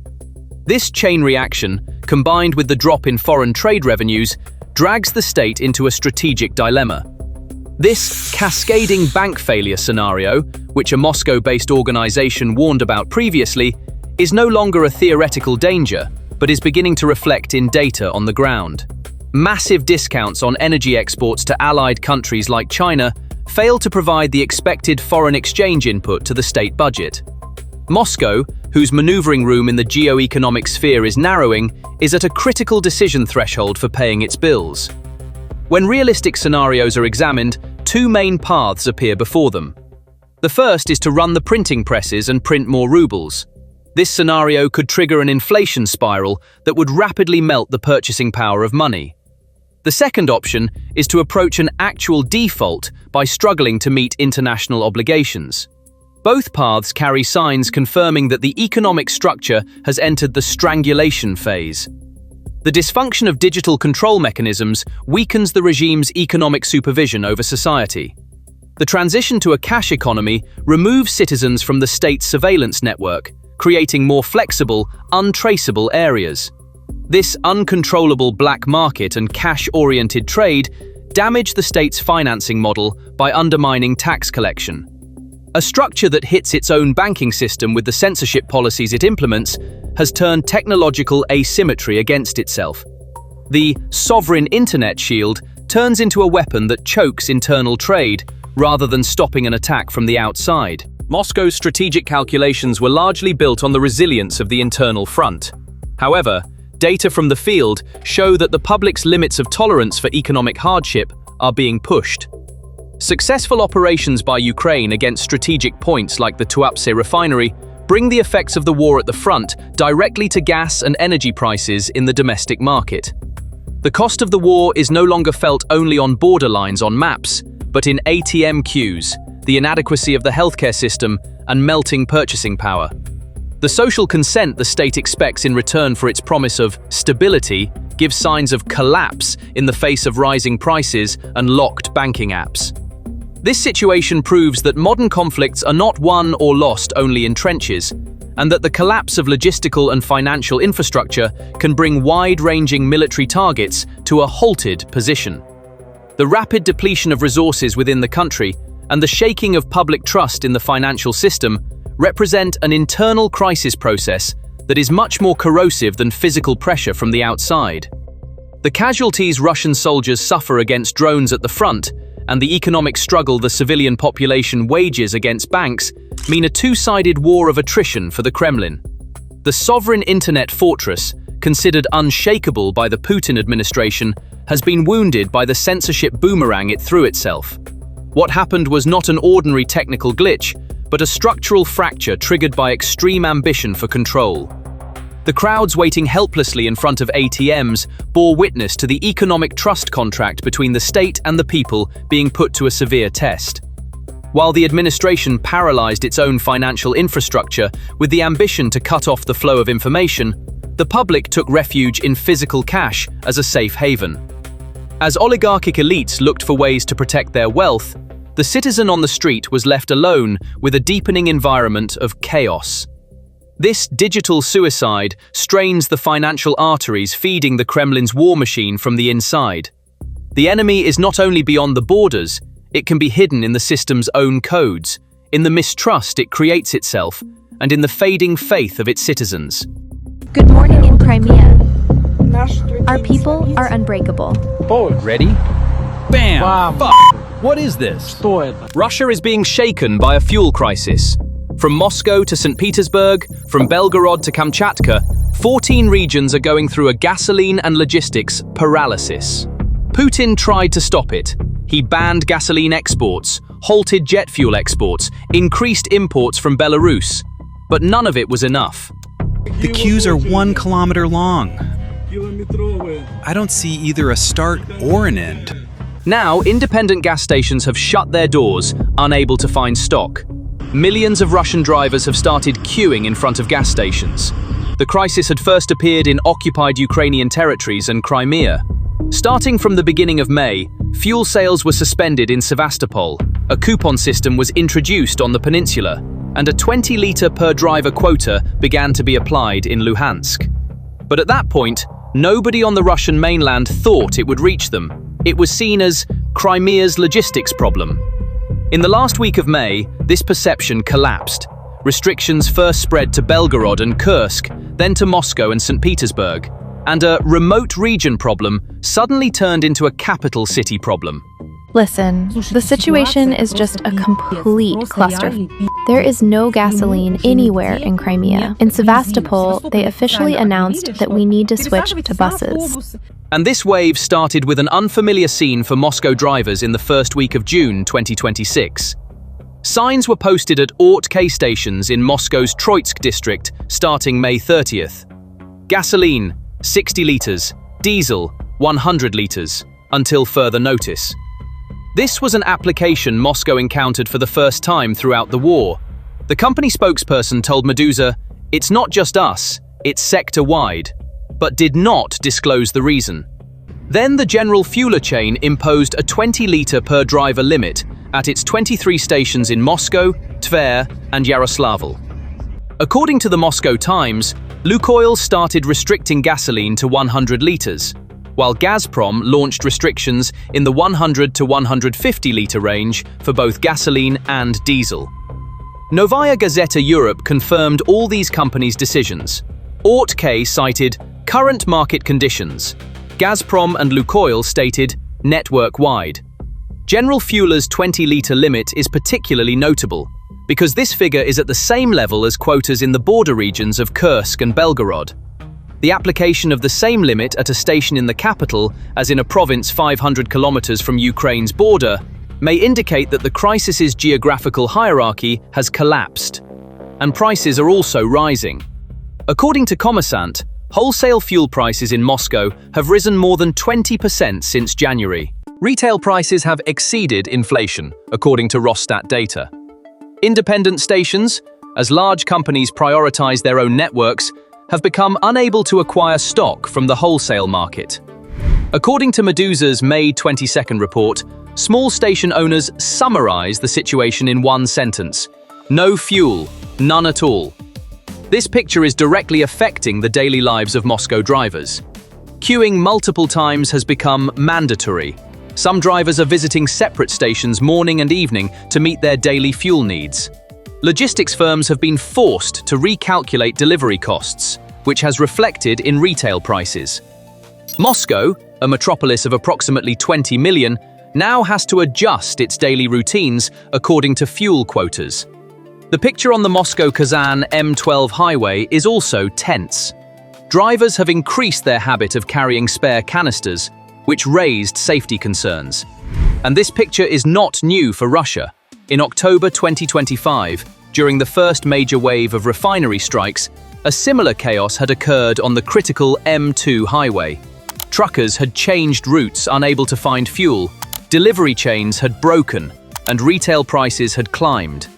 Now the same scenario could return on a much larger scale, because at that time, 20% of refinery capacity was offline.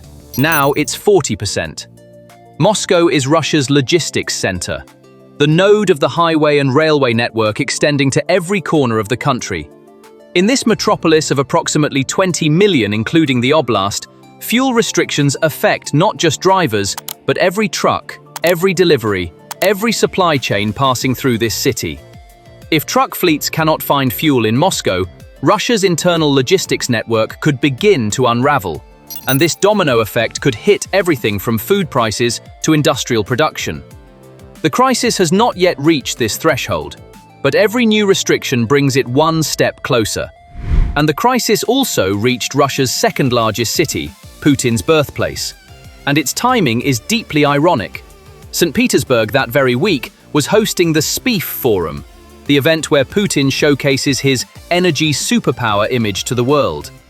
While Putin was telling guests from 130 countries about Russia's energy power, drivers at the same city's gas stations were struggling with quotas.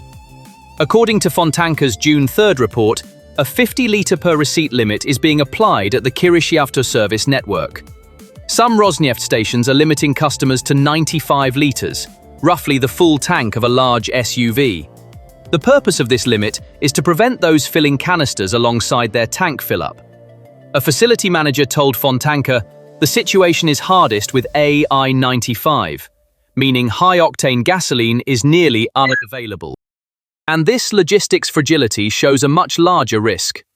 The highway corridor between Moscow and St. Petersburg is one of Russia's busiest logistics arteries. Truck fleets constantly carry fuel, food, and industrial goods along this route. In October 2025, during the first wave of refinery strikes, this corridor had experienced serious disruptions. A chain of delivery delays and price increases had formed. Now the same pressure could return on a much larger scale. With Kiev completely offline, northwestern Russia's logistics bridge could break at any moment. And the crisis is also spreading to Russia's north. According to the Moscow Times, a 20-litre per driver limit exists in the Republic of Karelia. Drivers returning from the Murmansk region reported long queues at stations. These regions are vitally dependent on diesel for heating. If a geography struggling with gasoline restrictions in summer also cannot find heating fuel in winter, the picture it would face could be far heavier. Moscow and St. Petersburg are the most visible face of the crisis, but the picture is not limited to them. Restrictions first started in border regions and spread toward the center following a geographical logic. In Belgorod and Kursk, the provinces closest to Ukraine's border, Rosneft stations completely banned canister filling. In Kursk, a 20-litre per vehicle quota is being applied for AI-95. According to Meduza, Belgorod Economy Minister Gusev presented the ban as workplace safety requirements. But local residents' posts indicate the real reason is stock insufficiency. Limits started at Takneft stations in the Pskov region. A 20-litre per vehicle limit is being discussed in Novgorod. Drivers in Voronezh are complaining about being unable to find gasoline at certain stations. In the Krasnoyarsk and Tomsk regions, canister filling is being refused to drivers. Although authorities explain this as vacation season, the real reason is stock insufficiency. And the crisis appears to have reached even Russia's most remote corners. Restrictions are being reported in Kamchatka. In Kaliningrad, an exclave surrounded by NATO countries, according to the Moscow Times, gasoline prices have risen by 4 rubles per litre in 2 months. The crisis spreading from border regions to the capital, from there to the north and east. This is an erosion pattern expanding wave by wave. Tatarstan, one of Russia's largest refinery regions, is feeling the impact of fuel restrictions on industrial production. Ukraine had previously struck the oil infrastructure in this region with drones, and new operations on the same targets could come. In southern Russia, Rostov and Krasnodar, the country's breadbasket, are directly affected by restrictions. Agricultural machinery cannot find diesel. When tractors cannot operate during harvest season, crop losses increase and additional pressure builds on food prices. Farmers in these regions have entered a search for alternative fuels, but options are limited. The southern crisis threatens not just drivers, but potentially Russia's food security as well. And the situation in occupied territories is far heavier. A 20-litre per driver quota is being applied in Luhansk. Residents of Donetsk, Makivka, and Holivka are reporting they cannot find gasoline at stations. Russia's inability to distribute fuel in territories it entered as a liberator, this is a propaganda collapse in itself. And the closure of independent stations may indicate a structural transformation in Russia's fuel market. Independent operators especially provided basic fuel access in small cities and rural areas. When these stations close, those regions' access to fuel is completely cut off. Large companies can continue feeding their own networks, but this big fish eats small fish dynamic is creating a geographical chasm. In the capital, fuel can be found albeit with restrictions, while in the province's small towns, pumps are completely drying up. Panic buying is also feeding this picture. Drivers are hoarding with canisters, trying to fill their tanks to the brim at every opportunity. This behavior is pushing the restricted but available supply toward the point of none at all. Police are monitoring black market activities, but the lack of trust is triggering behaviors, and each panic wave feeds the next. Behind this picture, there is a very clear reason. Ukraine's refinery campaign reached an entirely different dimension in 2026. 38 refinery strikes since January, 16 of them in May alone. According to Bloomberg's calculations, May 2026 was a single-month strike record since the start of the war. 8 of the country's 10 largest facilities were damaged. On May 20th, Reuters made a critical assessment based on industry sources. Refinery operations in central Russia had largely come to a halt. According to Euromaidan Press, an estimated 40% of Russia's refinery capacity is offline. By Reuters' calculation, more than 30% of total gasoline production capacity has been affected. Refining volume appears to have fallen to 2009 levels, regressing 17 years. The strike list shows the geographical breadth of the strategy. Kiev, St. Petersburg region, completely halted production. Slavneft Yaroslavl, was struck twice in May. Ilsky, Krasnodar, was targeted for the 4th time. And each strike requires weeks for repair. When Ukraine sends the next wave before repairs are completed, refineries remain continuously offline. In 2025, when 20% of refinery capacity went offline, Russia had been able to compensate with spare capacity. In 2026, the damage rate doubled, and there appears to be no spare capacity left to compensate. And the asymmetric dimension of this campaign is very important. A drone costing a few $1,000s can disable a refinery worth millions for months. While Russia repairs the refinery, Ukraine produces dozens of new drones. This cost equation works against Russia in every cycle. Zelensky summarized this picture on June 1st. For a country that has long defined itself as a gas station, losing even that is a big deal. This statement is not just a political message. It's an analysis that questions the foundation of Russia's energy superpower identity. If the world's largest oil producer cannot distribute fuel to its own citizens, what does the concept of superpower mean? The Kremlin's response to the crisis reveals the crisis's scale. Russia has had a gasoline export ban in place since July 2025. The ban has been extended multiple times, currently valid through July 31st, 2026. Starting June 1st, aviation fuel exports were also halted for 6 months. And in line with proposals Novak attributed to Kommersant, Belarus gasoline imports are being sought to increase from 45,000 tons per month to 300,000 tons. The petroleum giant is now importing gasoline from its neighbor. These export bans are directly affecting Russia's budget equation. 30 to 35% of the federal budget comes from energy export revenues. When exports are banned, revenue is cut, but if lifted, the domestic shortage deepens. The Kremlin appears caught between two bad options. According to ISW's calculation, the refinery campaign cost the Kremlin an estimated $4.7 billion in April 2026, in a single month. SIPRI data points to the bigger picture. In 2026, Russia made its first nominal cut to the national defense line since the start of the war, from 13.5 trillion to 12.6 trillion rubles.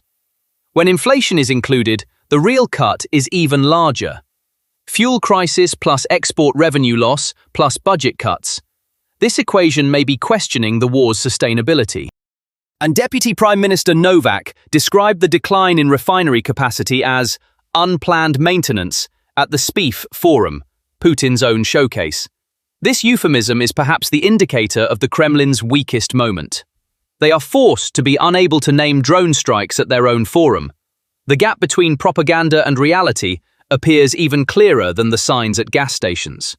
A fuel trader speaking to Kommersant perhaps draws the most realistic picture. Right now, acute shortage is only in Crimea. In the rest of Russia, stocks exist, but current supply is insufficient. If the situation doesn't stabilize, the deficit will spread by late July or early August. The same refineries produce both civilian and military fuel. Imposing quotas on the civilian market may indicate an effort to protect military stocks, but this effort is increasing civilian dissatisfaction. Reading the picture one-sidedly would be misleading. Energy expert Butsaev, speaking to RBC Ukraine, offers an interesting middle position. There is no fuel crisis in Russia. There are enough petroleum products. This assessment may be technically correct. Total stocks still exist. The problem is not the existence of stocks, but delivering them to the right place at the right time. When production stops, refineries flicker on and off, and supply chains break. Stocks existing does not mean fuel is at the pumps. Russia has previously demonstrated its adaptation capacity. In 2025, it had been able to compensate a 20% capacity loss with reserves. Large companies have the capacity to continue feeding their own networks. The limits in Moscow are disturbing but not unlivable. Most drivers can meet their daily needs. And Russia's massive oil reserves remain in place. The problem is not in raw materials, but in production and distribution. But the word yet is critical here. Summer demand will increase. Vacation season, agricultural activities, logistics intensity. And the winter equation is far heavier. Heating is of vital importance in Russia's northern regions, and this fuel also passes through the same refineries. If a country struggling with gasoline quotas in summer also cannot find heating fuel in winter, the picture it would face could be far deeper. The trend appears one-directional. Ukraine's strike capacity is growing every month. Refinery damage is deepening. Export bans are cutting the revenue stream. Even if Butsaev says, no problem, the signs at stations say otherwise, and the signs are more convincing than the Kremlin's statements. Putin wanted to be the world's fuel giant, but that very week, fuel quotas started in his own capital. Sales limits were imposed in St. Petersburg. Restrictions are in effect in 14 regions. Independent stations cannot get stock. Truckers are searching for fuel on highways. And the Kremlin explains this as maintenance work. Novak said, unplanned maintenance. Peskov said, no risk. The signs at stations wrote, indefinitely. The gap between these three sentences is the clearest summary of Russia's fuel situation. The distance between what the Kremlin says and what citizens experience is widening a little more each day. And this picture may not yet have reached its peak, because drones appear to be burning that dream a little more each night.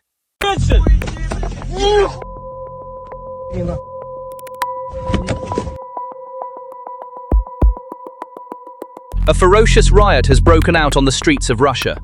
Ukraine's drone strikes on Russian refineries have dragged the country into a fuel shortage unseen since the final years of the Soviet Union, and that shortage has turned gas stations into battlegrounds. What the fuck? Did I lie to you or something? To some observers, Get the fuck this outta is a here, mass you eruption of bastard. anger that has cornered the Kremlin and could mark a turning point in the war. The queues have become boxing rings. Ordinary people are coming to blows over a single tank of fuel, climbing onto cars in desperation and kicking them, pounding on the windows. Now, this is not a full-scale riot, nor is it a revolution, at least not yet. No, the tanks aren't in the streets, the palace hasn't been stormed. But in the plainest dictionary sense of the word, this is a riot. More and more Russians are beginning to take what they believe they're owed by force, both from those who govern them and from each other. Because there's no other way to get it. And this anger isn't in one city, it's erupting everywhere. Different cities, the same scene. Fights in the queue, shoving and scuffling, right in the middle of a state narrative that keeps insisting everything is under control. But what you just saw is only the street-level face of a collapse. Because it's no longer just about fighting.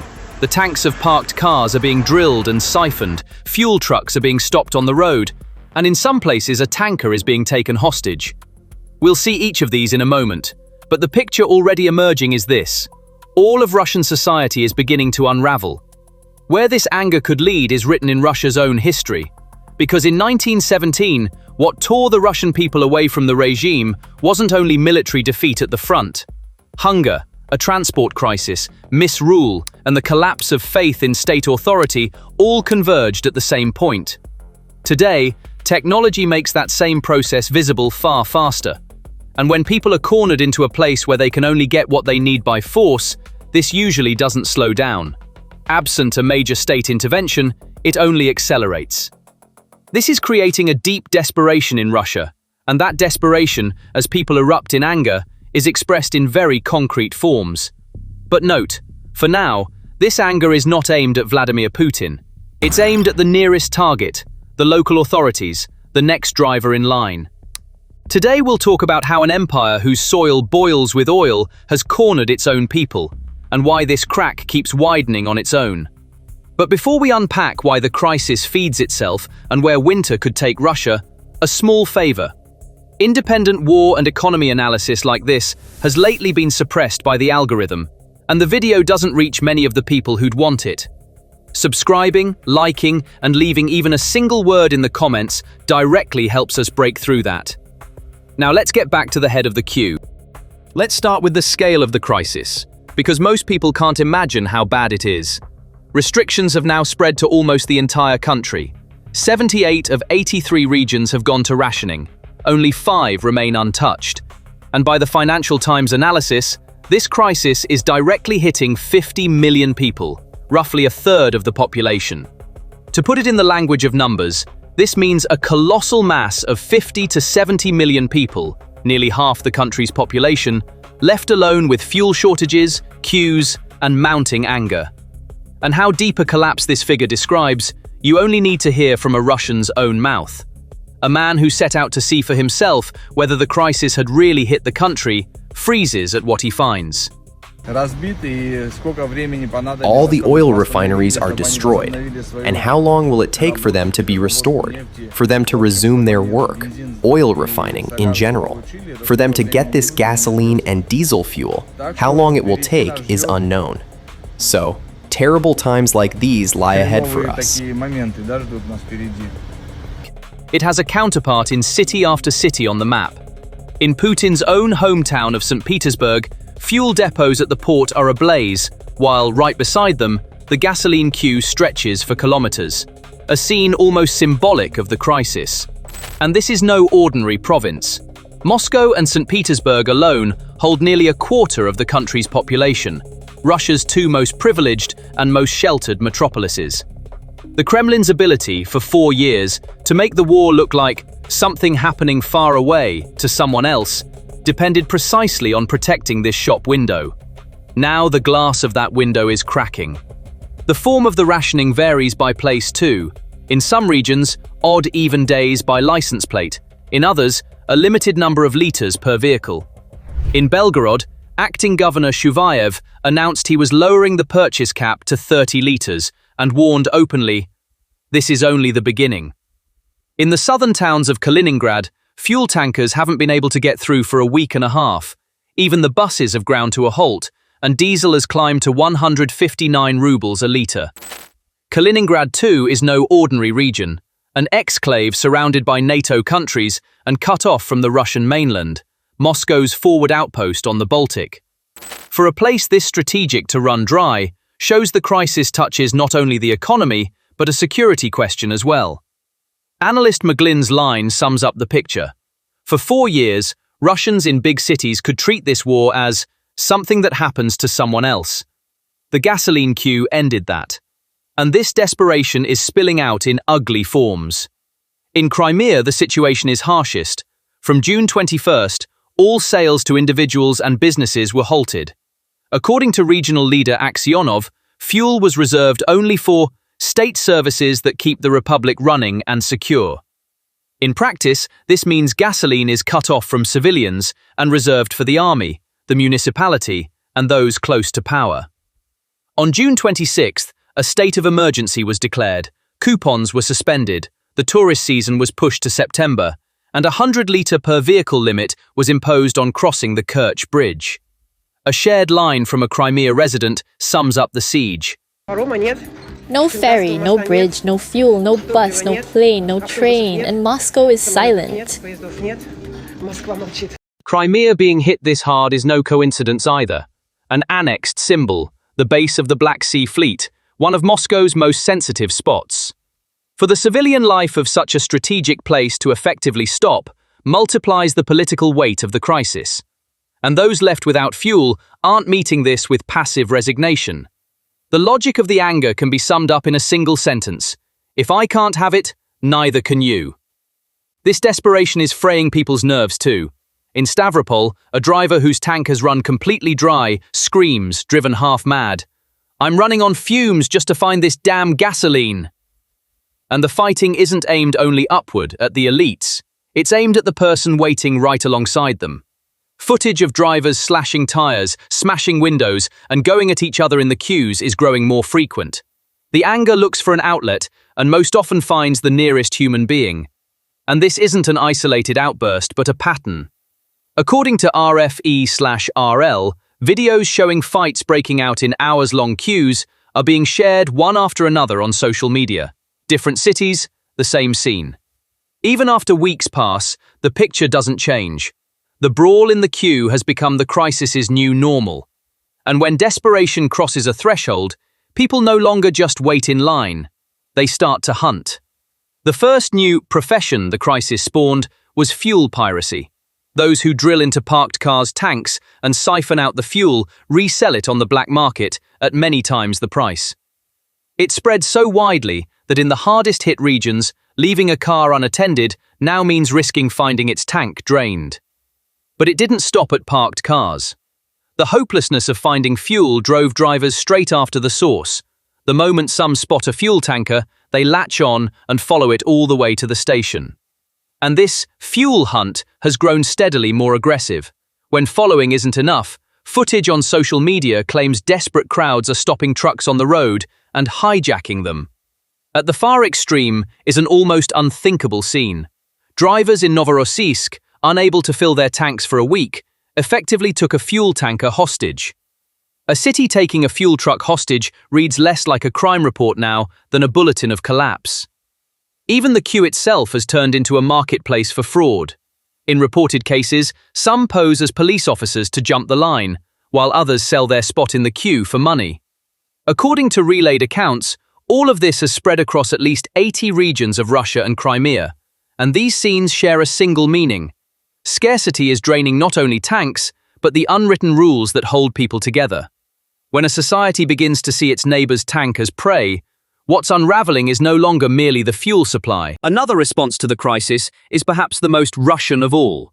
Those sitting on the sidelines realize that someone else's trouble is an opportunity for them.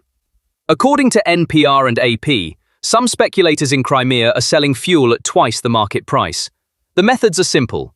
Some siphon gasoline from the car of a person who waited for hours to fill up, then sell it on the black market, at a markup, to someone with no intention of waiting. Just as in any business, here too people chase efficiency. One person's hours-long ordeal is reduced to a few minutes profit opportunity for another. There are more advanced versions too. Some drivers have modified their vehicles to look like they're filling a normal tank, while actually filling hidden jerrycans to sell. In under a month, a brand new profession has emerged. Ways to make money by stealing from your neighbor. How solidarity is dissolving is laid bare by a shared comment from a Muscovite. He complains that soldiers are dying at the front while he wastes time in a queue, proposes as a solution that we should be given free gasoline, and adds, everyone outside Moscow and St. Petersburg can go to hell. So the crisis is consuming not just fuel, but the feeling of us. The center writes off the periphery, the driver the next in line, the neighbor the neighbor. This is no surprise for Russia. It's actually a small-scale rerun of how the country's richest men, the oligarchs, built their power. As the Soviet Union collapsed, those who grasped how the system worked seized state assets, meant to be shared equally with the people, for a pittance. Those men knew they were wrecking their own society but didn't care. Their only concern was their own wealth. Today's small-scale rerun at the edge of the queue carries the same morality. This instinct is also a clue to why Russia still lags behind many modern countries. When short-term individual gain overrides the common good, society weakens. A quick break. Liking, a one-word comment, and subscribing directly help this video reach far more people. Because now we turn to how the state is trying to put out this fire, and why this time its water has run out. So what is the state doing? The classic move, passing the problem to the next guy. Putin admitted the crisis. Problems persist for drivers and businesses. Finding the right grade of gasoline isn't always easy, he said. But he immediately added, not critical, temporary. When a leader who sweeps everything under the rug so much as names a problem, it's usually a sign of how big that problem is. And the authorities' method for calming the tension in the queues is chilling. To push more product onto the market, they lowered the standard. Euro 3 gasoline was permitted instead of Euro 5 through the end of the year. The result shows up in mechanics' videos. Low-quality fuel is damaging engines. Russian auto services have begun recording a sharp rise in requests from drivers reporting breakdowns after filling up with low-quality gasoline. Expensive repairs to fuel systems and engines are on the way. So in the short term, the pressure eases a little. In the long term, the damage grows. And this time, the bill is paid directly by the driver. This is a classic pattern. Muffling the complaint in the short term at the cost of creating a bigger problem for yourself in the long term. Throughout the war, this was Putin's answer to nearly every problem, thinking about the lifespan of his own rule, not of society. Russia has shut its doors too. Gasoline and jet fuel exports are banned through the end of July. A diesel ban is on the table. It's trying to close the gap with imports from Belarus and India. Halting its own exports is itself an admission. One of the world's largest fuel sellers is now struggling to find enough gasoline for its own citizens. But the real issue is that this time the old cards are used up. Something similar happened last year, and Moscow used nearly every tool it had to recover. Last time's recipe, dumping the shortfall on neighboring countries, isn't working now. That capacity has already been maxed out for months. The root problem is this. Ukraine is getting better and better at hitting Russian refineries. By some assessments, this drone campaign has knocked out roughly 30% of Russia's refining capacity. The numbers show it most clearly. According to Reuters, the refinery in the capital probably can't be repaired until 2027. 80% of the country's largest refinery's capacity is offline, with no estimate even for when it will recover. The damage is now cumulative. Each new daily blow lands on top of older ones left unrepaired. This is exactly why the crisis erupted so fast. The refinery network was already loaded with accumulated damage, and demand could only be met through the summer. When summer came and consumption peaked, Ukraine launched its biggest wave of strikes, and everything jammed at once. On top of that, there aren't enough spare parts or technical staff to bring these plants back quickly. The China option is a trap in itself. Russia has to sell crude to China cheap and buy the same product back refined at a high price, losing on both transactions. And the infrastructure doesn't even allow Russia to import all its needs from China. Still, let's not paint the picture in one color.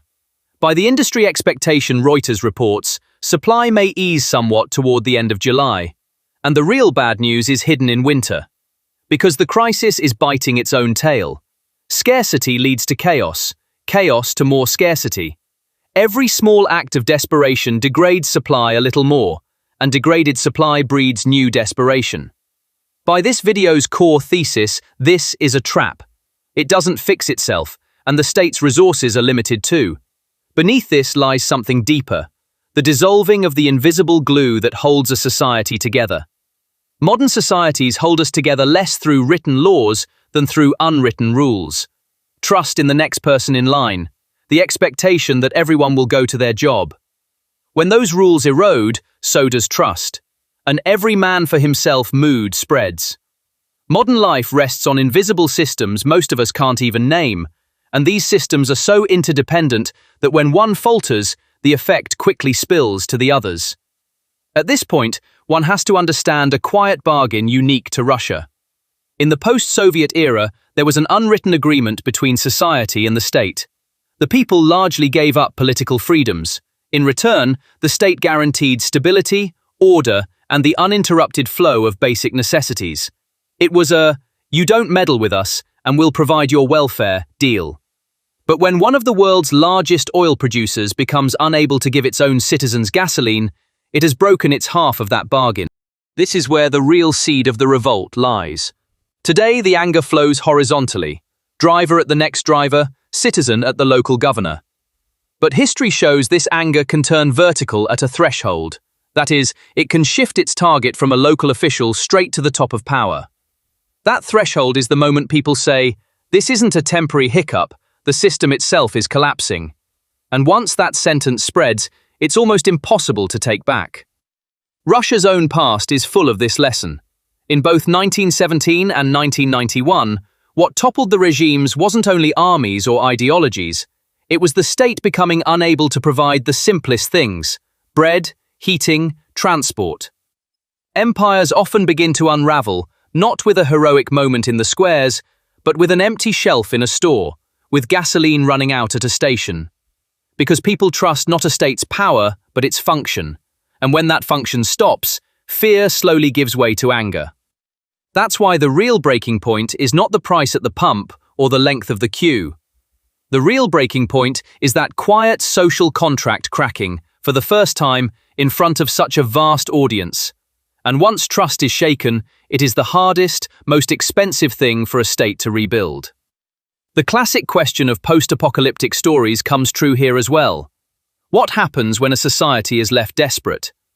The answer is no longer fiction. It's being watched live in Russia. But the real test will come in winter. The refineries, running at their last strength through the summer, may not find the time to make the safe switch to winter fuel formulas, meaning that even as the season changes, the shortage may not end. Worse, if farm machinery can't find enough diesel, the harvest is at risk, and a fuelless society can turn into a hungry and cold one. The economic ground is already cracking too. Inflation rose to 6% at the end of June. The 2026 growth forecast was cut to 0.4%, and according to Gallup, 60% of Russians say economic conditions are worsening, a record in 20 years of the survey. And let's not move on without asking this. If Russians who have only been without fuel for a month are already turning their backs on their government, what happens 6 months from now when they're genuinely cold and hungry? The source of the inflation is twofold as well: money printing on one side and expensive fuel pushing up the price tag of every product on the other. A society can't stay standing when a few legs of the stool it sits on break, and once shaken, restoring this balance is far harder than knocking it over. And this is the moment people truly realize a society has seriously broken down, when what they can find in the stores comes down to cheap grains. This awareness is already showing on people's faces.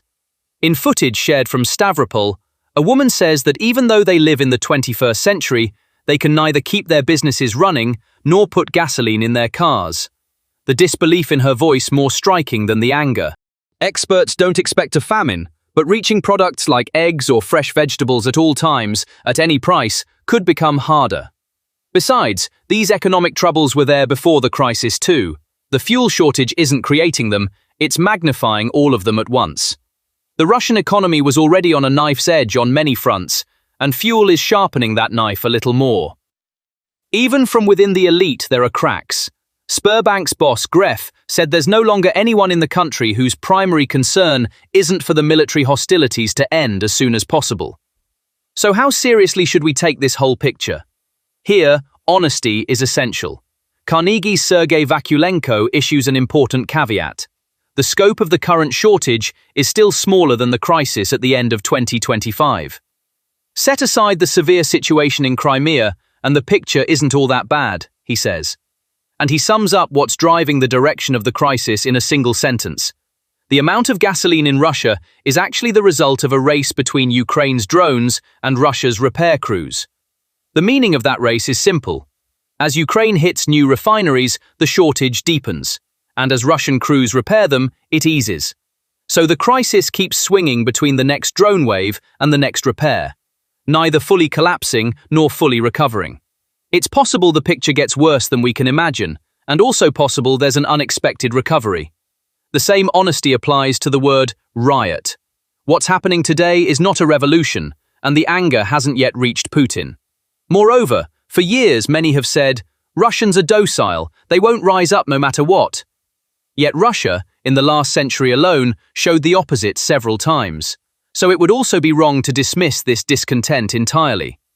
The accurate reading is to see today's events not as the end of the regime, but as a crack where the unwritten rules are beginning to dissolve. And one last balance, because there are two sides to the coin. This crisis is triggered by Ukraine's refinery campaign, but its price is paid by ordinary Russians waiting in the queue. Just as, in the cities Russia strikes, the price is paid by ordinary Ukrainians. In the end, this isn't a story of victory or Defeat. It's the story of ordinary people who pay the heaviest bill of the war on both sides of the front. And the real signal to watch is not the fighting at the gas stations. It's whether the anger shifts from local officials toward the Kremlin. The day that threshold is crossed, this turns into an entirely different story. There's no fuel in Crimea. Yes, people are slowly switching to horses. Putin's Crimea is collapsing. In the 21st century, the Pearl of the Black Sea is reverting to the Middle Ages. There is no gasoline in Crimea. That's why there's such a long queue here. 2.5 million people, from water pumps to fuel stations, from hospital generators to school buses, an entire peninsula's lifelines are drying up. Putin had promised these people a better life. 12 years later, he left them alone with a rationing system, fuel coupons, and nights spent at gas station queues. And this was not done by the Ukrainian army. $500 drones did it in just 3 weeks. At a single gas station in Alupka, the queue with more than 300 cars stretches up to 20 kilometers. This image is from just one station. The same scene is repeating at dozens of stations across Crimea. Some stations have completely shut down. Those still open have people standing guard through the night. People are spending the night in their cars. Blankets, thermos flasks of tea, a silent vigil that lasts through the night. And when morning comes, there is no guarantee the pumps will open. Even if they do, the daily per-person quota is 20 liters, not even half a tank. At all petrol stations, you can now fill up with a maximum of 20 liters per car. In Simferopol, Sak, Yevpatoria, the same desperation is unfolding across every corner of the peninsula. In Sak, limited stock remains only for 95 octane. Other fuel types have completely run out. In Yevpatoria, local sources report that the situation is intensifying with every passing hour. And the Kerch Bridge, the peninsula's last connection to Russia, is deepening the crisis. The bridge has been either operating at half capacity or completely closed due to strikes for days. And even during the hours it's open, people don't have the fuel to cross. The gasoline needed just to reach the bridge is included in their quota. Queues at Kerch stretch to 15 to 20 kilometers and require hours of waiting. Cars whose fuel is already depleted burn through their remaining reserves just sitting in the bridge queue. Russia's own citizens summarize this situation in a single sentence. There is a real possibility of arriving by car and leaving on foot. This sentence is not Ukrainian propaganda. It comes from the occupiers' own people. Official confirmation of this desperation also arrived. On May 30th, Sevastopol's appointed governor Mikhail Razvozhaev could no longer hide the situation. AI-92 and AI-95 fuel has temporarily been depleted. Crimea's appointed leader, Sergei Aksyonov, restricted 95-octane sales to 20 liters per person per day on the same day. And the Crimean Energy Ministry published a list of still open gas stations on its website. An administration being forced to tell its citizens, "You can still find fuel here," can be read as the clearest indicator that control is slipping. And this crisis is not limited to Crimea alone. On Russia's own territory, from Krasnodar to Rostov, a rationing system is being applied at gas stations. A country that claims to be a world power is distributing fuel to its own citizens with coupons. This is not just Crimea's crisis. It's a signal that Russia's southern logistics backbone has collapsed. And this collapse is not the result of a months-long siege, but of 3 weeks. The timing of Crimea's fuel crisis is not a coincidence. Ukraine's Deputy Prime Minister Mikhailo Fedorov announced a program he called Logistical Lockdown in the first week of May 2026. The target was clear and explicit: to systematically render the land corridor feeding Crimea inoperable through drone operations. The time elapsed from the program's announcement to Razvozhaev's depleted statement, just 3 weeks. This speed may point to an unprecedented logistics strangulation operation in modern warfare history. The consequences of the daily gasoline quota go far beyond vehicle owners. It affects the peninsula's entire civilian infrastructure. The average car's tank holds 45 to 55 liters. A 20-liter quota is not even half a tank. Commute to work, stop at the market, and the tank is empty. But the real problem is not individual transportation. The problem is that the peninsula's entire support network is dependent on the same fuel. Power outages are frequent in Crimea, and hospital generators save lives. These generators run on diesel. When generator capacity drops, the risk of power cuts during surgery increases. Healthcare workers are reported to experience this anxiety on a daily basis, and this risk is gradually turning into a more tangible danger. The market supply chain runs on the same fuel. Food, medicine, and basic necessities arrive by truck. When fuel tightens, delivery frequency drops, shelf gaps appear, and prices rise. According to Eitan Station's data, fuel prices in Crimea had already risen 8.5% in 2 months, even before the crisis. Now with the quota, the price pressure is far heavier. A family struggling with both a fuel quota and rising food prices simultaneously is pushing the limits of economic resilience. And the crisis has another dimension that is invisible but extremely critical: water infrastructure. Crimea's water pumping stations run on electricity. Backup generators that kick in during power outages burn diesel. The peninsula's chronic water problem has been a known reality since 2014. Ukraine had shut the North Crimean Canal, and Russia had built massive pumping infrastructure to close this gap. Running this infrastructure requires uninterrupted energy, and the backup source of that energy depends on fuel. If the fuel crisis deepens, a water crisis could also be triggered. Crimea is also an agricultural geography: vineyards, farms, greenhouses. During harvest season, tractors, irrigation pumps, and transport vehicles consume intensive fuel. The quota is also restricting these agricultural activities. Crops cannot be harvested, produce cannot be transported, greenhouses cannot be heated. Harvest losses will push food prices even higher, and the contraction of local production will increase the peninsula's dependency on external supply, meaning more goods will need to pass through the same blocked corridor, but the corridor is already inoperable. School buses cannot operate. The elderly and chronically ill cannot reach their appointments. Taxi fares have multiplied. And Crimea's tourism sector, which Russia had been aggressively marketing, is also collapsing. Tourists will not come to a peninsula that cannot find fuel. And when a tourist who arrived by car returns to Russia saying, "I came by car but couldn't find gasoline," they refute the Kremlin's narrative from their own mouth. And perhaps the crisis's least visible but deepest impact lies in its psychological dimension. The people of the peninsula, which was annexed in 2014, had been told, "You are now part of Russia, a better life awaits you." 12 years later, the people who received that promise are spending nights in their cars at gas stations. The gap between the promised life and the lived reality is deepening a little more each day, and this gap may be eroding the Kremlin's Crimea narrative from within. A much deeper structural contradiction lies beneath this crisis. On the same peninsula, military vehicles are still moving while civilians wait at station queues. The estimated 40 to 50,000 Russian soldiers on the peninsula continue to consume operational fuel: tanks, armored vehicles, headquarters generators, logistics trucks. Limited fuel is allocated to military needs first.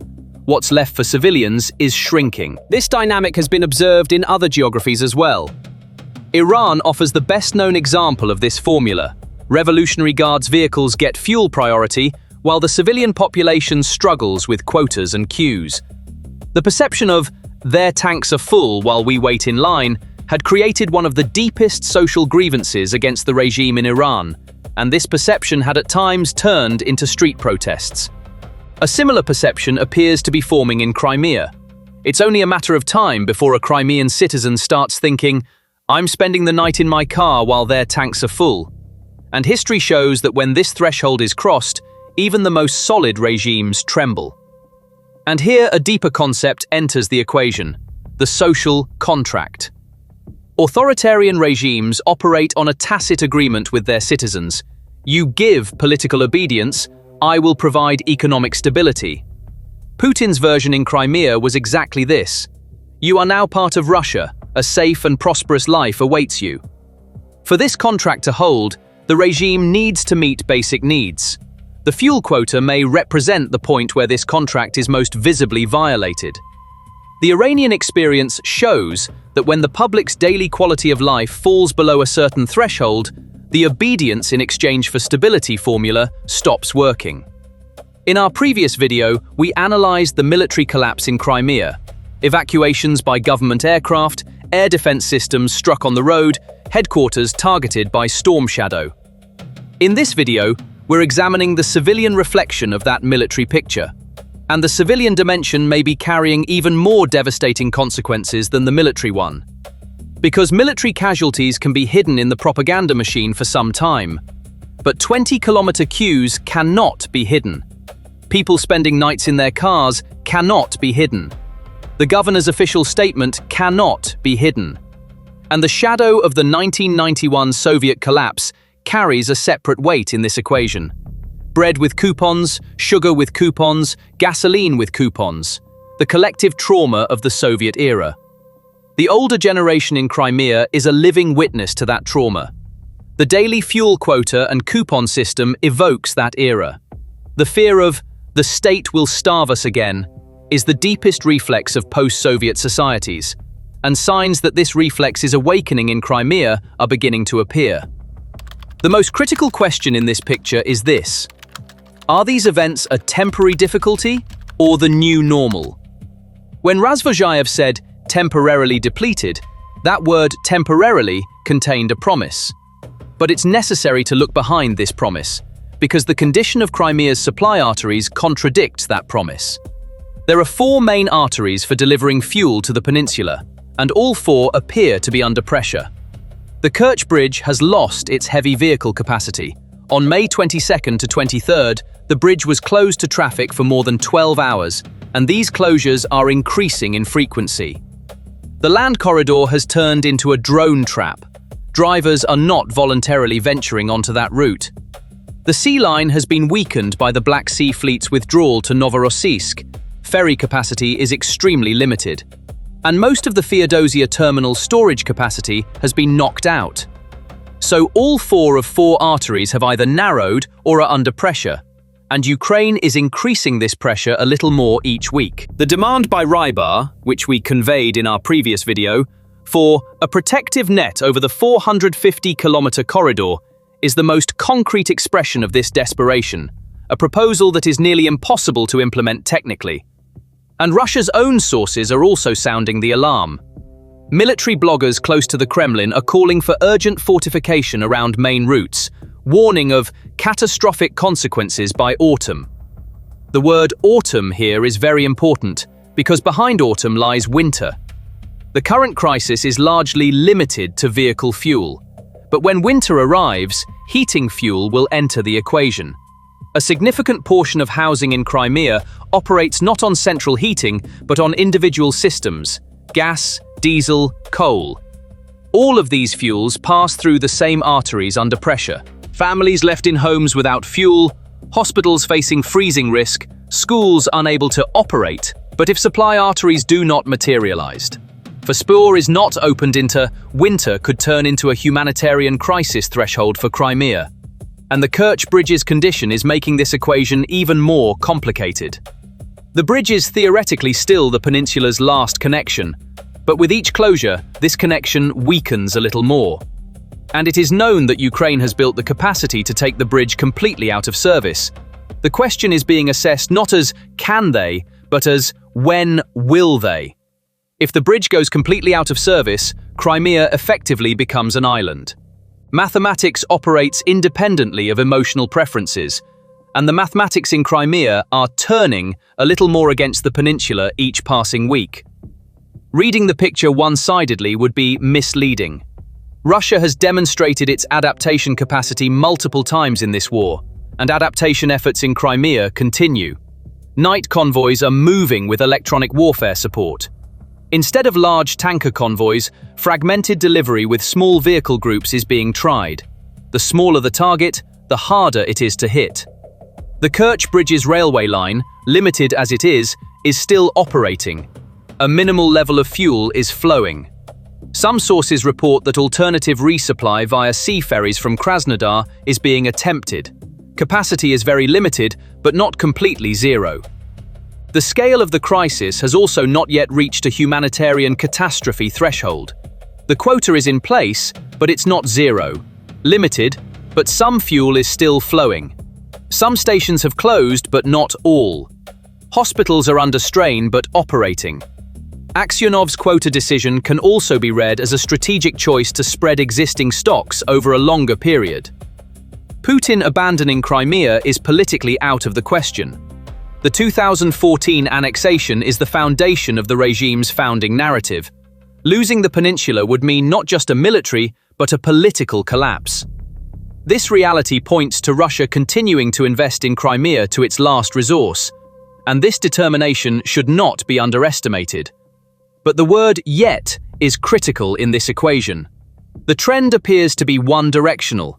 Supply arteries are narrowing, drone pressure is increasing, storage capacity has taken heavy damage. Russia is trying to adapt, but so far, the speed of adaptation is being assessed as falling behind the speed of erosion. And as winter approaches, this balance is likely to become even more difficult. When Putin annexed Crimea in 2014, he said, "Ours forever." He piled in tens of thousands of soldiers. He established the Black Sea Fleet's headquarters. He promised 2.5 million people a better life.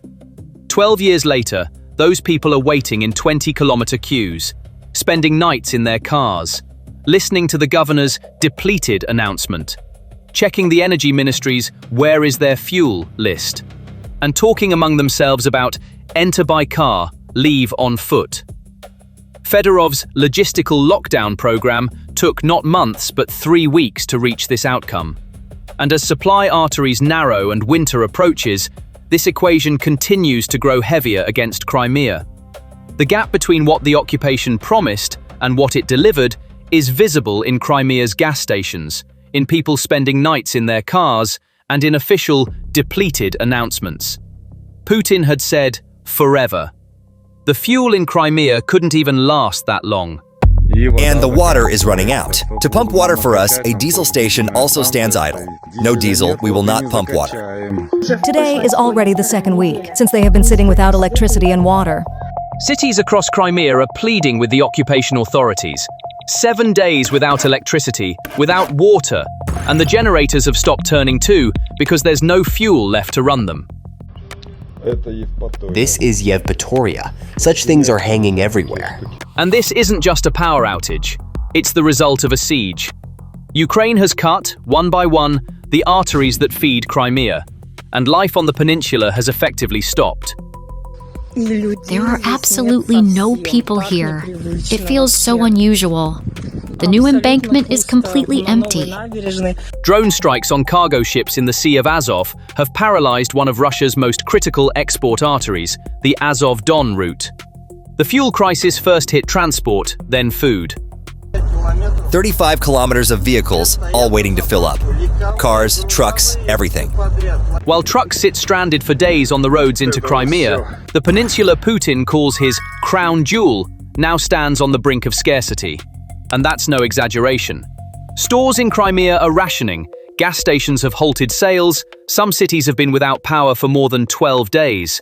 And the Red Cross has begun handing out food parcels, water and hygiene supplies on the peninsula. From a Russian citizen's own mouth in a widely shared video, logistics are grinding to a halt. Freight trucking is collapsing. Diesel is expensive. There's no fuel. Everywhere there are limits. 40, 50, 200 liters. It's insane. The line you just heard doesn't come from a war zone. It comes from the peninsula Russia calls its safest, the one it has held since 2014. Today we're going to look at how Ukraine laid siege to a peninsula without firing a single bullet, what that siege is doing to Russia's war economy, and who is really paying the price. Because Crimea isn't just a piece of land to Russia. It's the home of the Black Sea Fleet, the logistics base of the Southern Front, and the symbol Putin has presented as his greatest political victory since 2014. But before we get into how this siege was built and why Russia can't answer it, a small favor. Independent war and strategy analysis like this has lately been suppressed by the algorithm, and the video doesn't reach many of the people who'd want it. Subscribing, liking, and leaving even a single word in the comments directly helps us break through that. Now, let's start at sea. At the center of this siege sits the least discussed front of the war, naval logistics. According to Robert Madyar Brovdy, commander of Ukraine's unmanned systems forces, between July 6th and 13th, a full 105 vessels were successfully struck in the Sea of Azov and around Crimea. On the night of July 13th alone, 15 ships were hit, 7 tankers, 5 cargo ships, 1 ferry, and 2 tugs. We are not touching the Crimean Bridge, if you haven't noticed. Let them get the fuck out through it. The result became visible on the map. Shipping through the Kerch Strait is being suspended, transfer facilities on the peninsula are targeted nightly, and cargo unloading has been cut to a minimum. Most of these vessels aren't ordinary merchant ships either. According to Western governments, they're part of the shadow fleet, carrying Russian oil around sanctions, the hidden arteries financing the Kremlin's war. The military logic here is simple but merciless. To take a peninsula, you don't have to invade it. You only have to cut everything that feeds it. Crimea is not an island, but today it has effectively become one. And the asymmetry of this campaign is striking. Russia has an entire navy. Ukraine has almost no warships. Yet it's Russia losing control of the sea, because unmanned surface vessels worth a few $100,000 are enough to keep ships worth millions pinned in port. This didn't happen overnight. Over the years, Ukraine's naval drones effectively drove the Black Sea Fleet out of Sevastopol.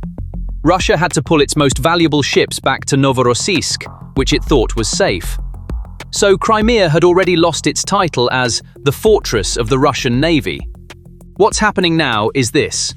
The turn has come from warships to merchant ships. And what really keeps a peninsula alive isn't warships, it's those merchant ships.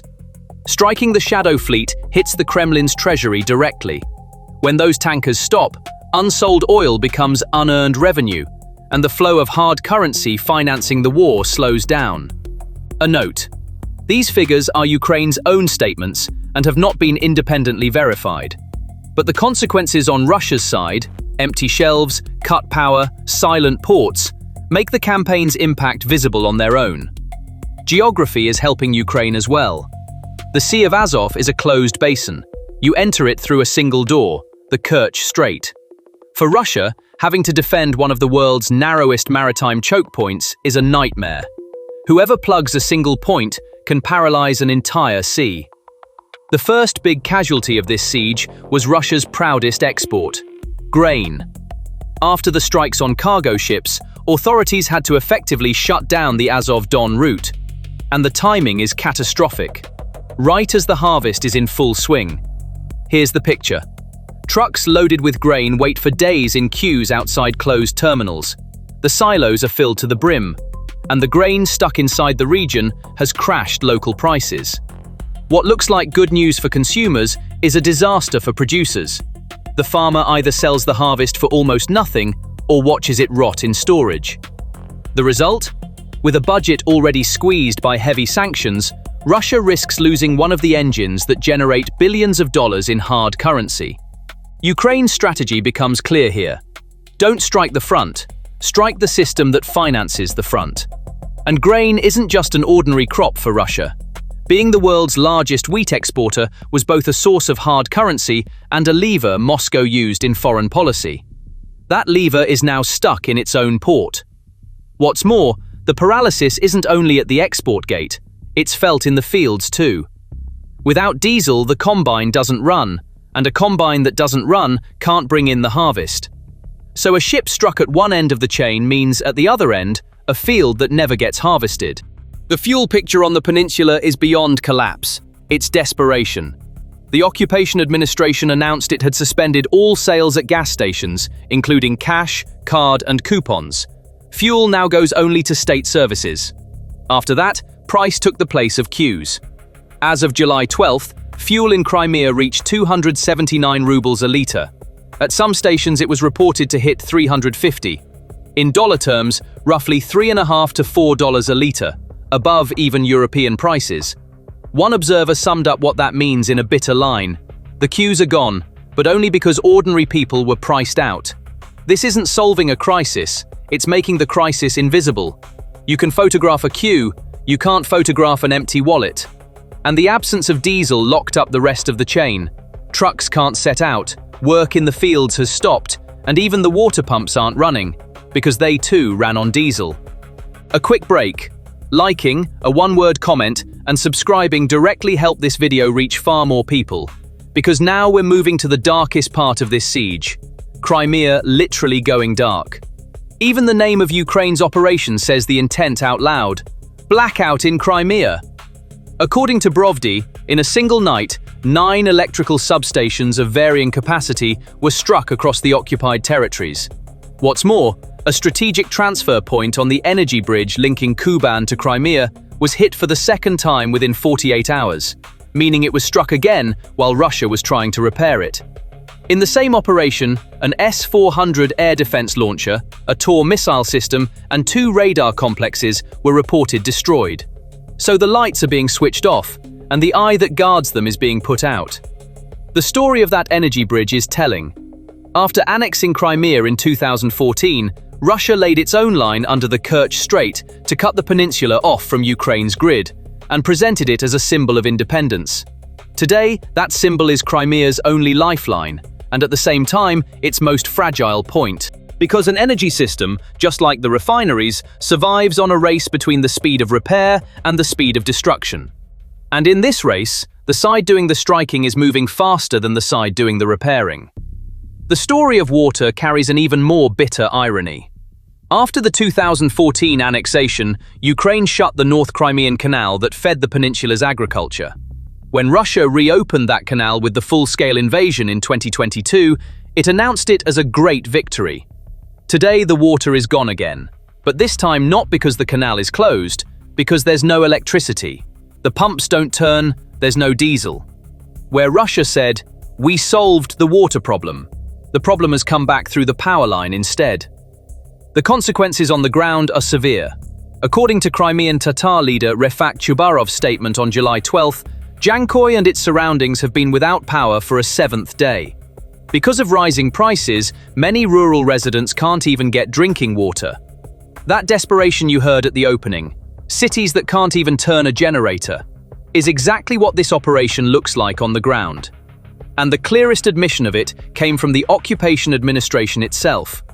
In a statement posted on social media by the Russian administration in Crimea, daily sales at gas stations can't be guaranteed, no firm schedule can be given for fuel distribution, and for electricity, it is currently impossible to draw up an accurate schedule. And there are settlements that have been without power for more than 12 days. The same statement announces that street lighting will be switched off, that generators will be delivered first to the settlements longest in the dark. The public, meanwhile, is urged to trust only official sources, and the reaction on social media is branded a disinformation operation. When an administration is forced to say, "I can't even make an electricity schedule," that alone is a declaration of surrender. There's another thing worth noting in that statement. The administration blames the complaints on enemy propaganda. This is the classic reflex of authoritarian crisis management. When it can't solve the problem, it questions the motives of whoever names it. But for a family sitting in the dark, that's worth nothing. While bot accounts are debated, the fridge isn't running. The sum of these outages has collapsed daily life. According to what's been reported, the occupation authorities declared a state of emergency, a measure giving officials the power to force evacuations, restrict movement, and suspend commercial activity. Rationing began in the large retail chains. For staples like dairy, sugar, or chicken, there's usually a limit of 1 to 3 items per customer. The shelves of short shelf-life goods are often empty. The most striking clause of that emergency is the evacuation power. When an administration grants itself the authority to force evacuations, it has already put the worst-case scenario on the table. The Red Cross, meanwhile, has begun distributing humanitarian aid on the peninsula: food parcels, hygiene products, and water. That detail sums up the whole picture on its own. On the peninsula Russia presents as its most prosperous region, An international humanitarian organization is now handing out water. According to the reported information, priority in that aid goes to those who moved to the peninsula from Russia in the last 2 years. It also shows the dead end that the settler policy, the occupation's quiet instrument, has now reached. People once brought in on the promise of a new life are now waiting in line for water. The crisis has even infected money itself. Russian social media in Crimea is full of complaints that banks are refusing to give depositors their cash because even moving cash requires fuel, and the rest of the economy is melting away.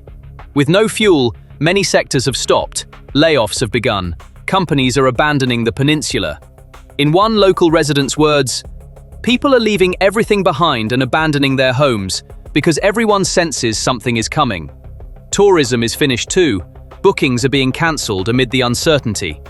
And one detail makes the picture even stranger. Russia's defense ministry keeps granting its soldiers holiday leave in Crimea. So on one side, people arriving, on the other, people fleeing. Now to the question that really worries Moscow. Will what's happening in Crimea stay in Crimea? The same unraveling has already set in where the occupation is older. In Donetsk, under Russian control since 2014, basic foodstuffs are reported to have run out, with deliveries impossible because no fuel can be found. And the chain reaches beyond the occupied territories.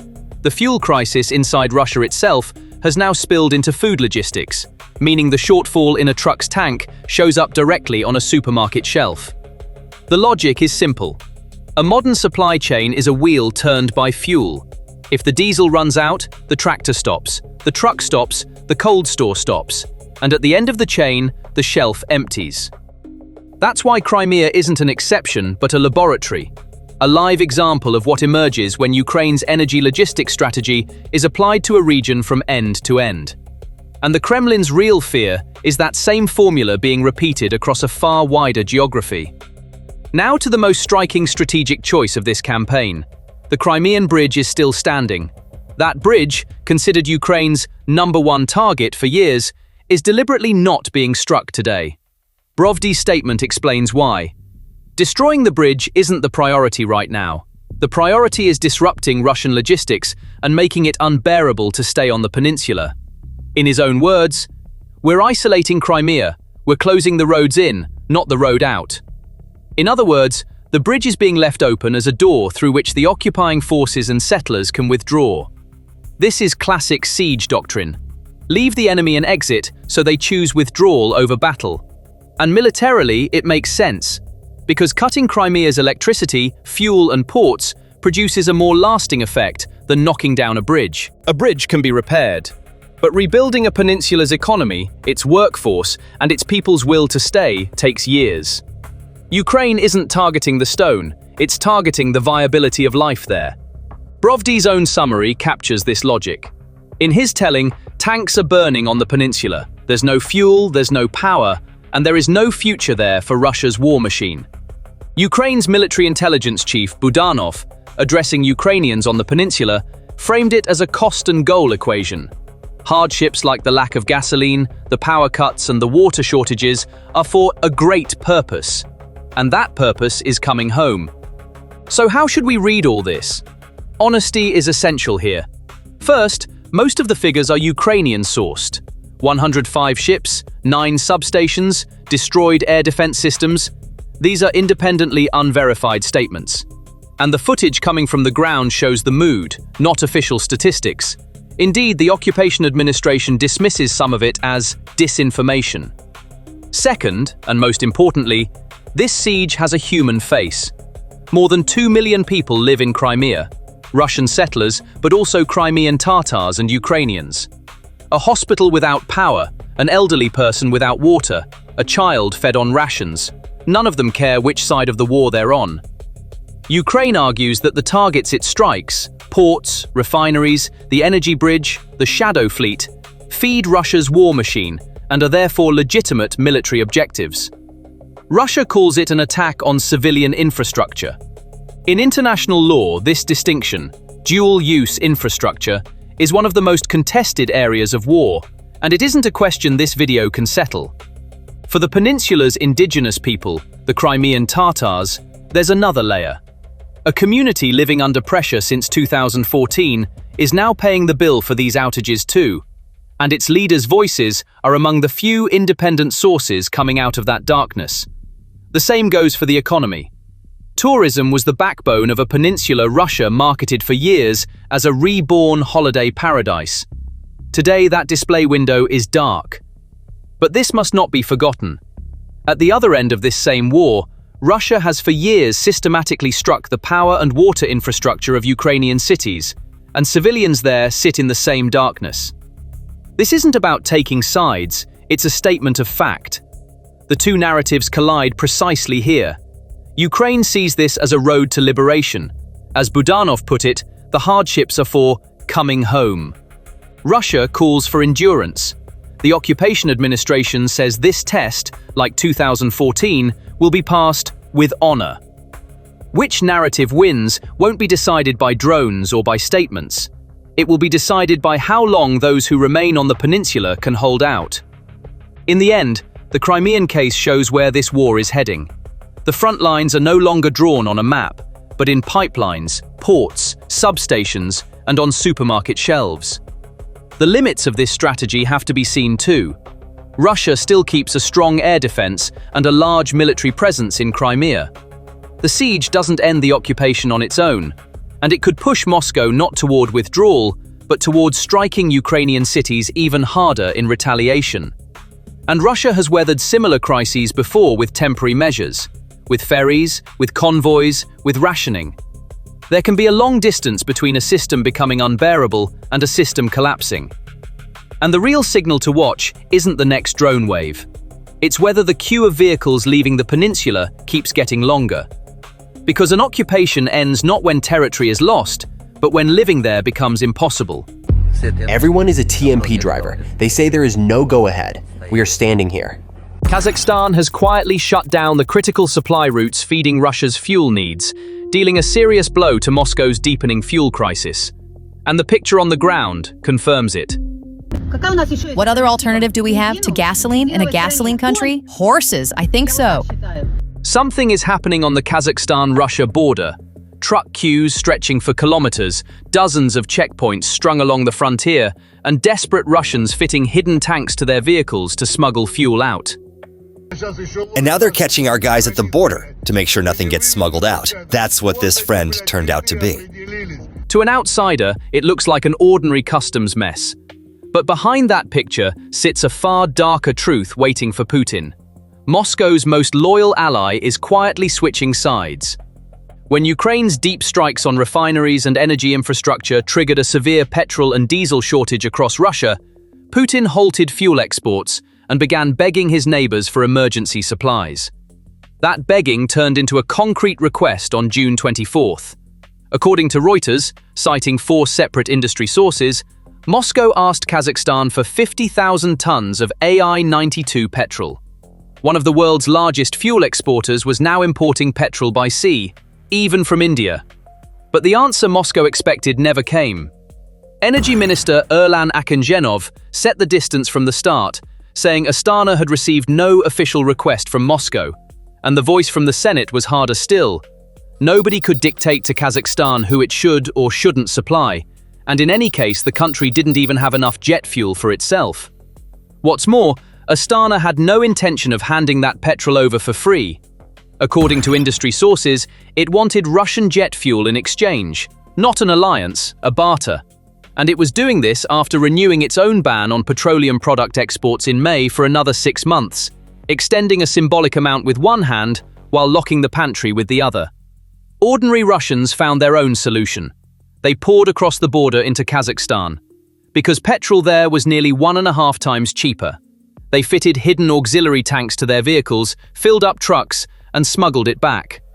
But Astana, for years considered Moscow's most loyal ally, did not allow that flow either, and pushed the crisis into an entirely new dimension.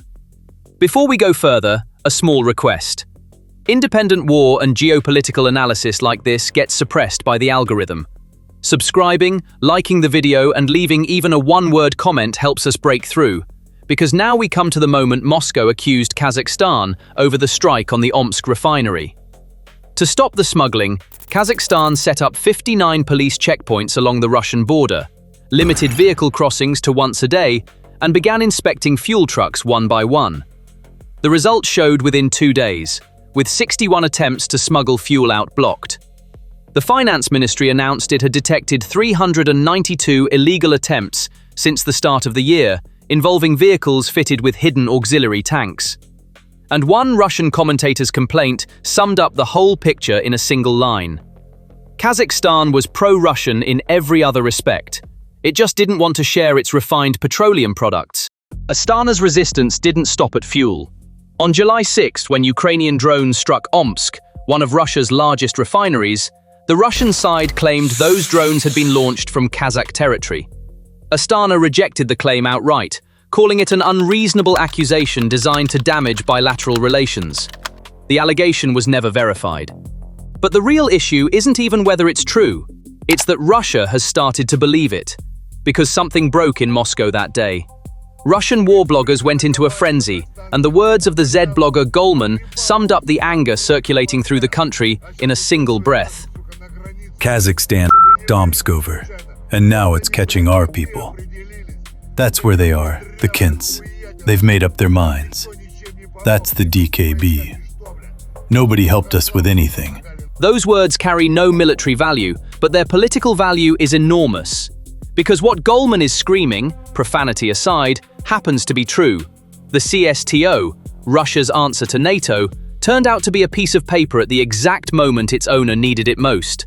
Not one member sent a single soldier, and Kazakhstan flatly refused to recognize Donetsk and Luhansk. And the irony runs deeper still. In January 2022, when protests erupted in Kazakhstan, it was Tokayev who asked for help, and Moscow sent its paratroopers and kept him in his seat. A month later, Russia invaded Ukraine and came to collect the debt. Astana didn't pay. Moscow read this as betrayal, as a friend stabbing it in the back. Astana gives the same move an entirely different name: survival. And Astana's reasoning isn't weak, because Kazakhstan shares a 7,000-kilometer border with Russia, has a substantial Russian minority in its north, and still hears a sentence ringing in its ears. Years ago, Putin said Kazakhstan never had any statehood. Every Kazakh official watching what happened in Ukraine reached the same conclusion. Being Russia's ally is no guarantee of not becoming Russia's target tomorrow. That's why Astana isn't gambling, it's buying insurance. And this is where the elegance of the chess move lies, because Kazakhstan has never uttered a single harsh sentence against Russia. It declared no sanctions, recalled no ambassador, never said the alliance was over. It anchored every move to a flawlessly legitimate justification. Customs inspections to international rules, fuel checkpoints to the fight against smuggling. You can sanction an open enemy, threaten him, send tanks if you must. But what do you do with a neighbor who smiles at you and says, "We're just following the rules"?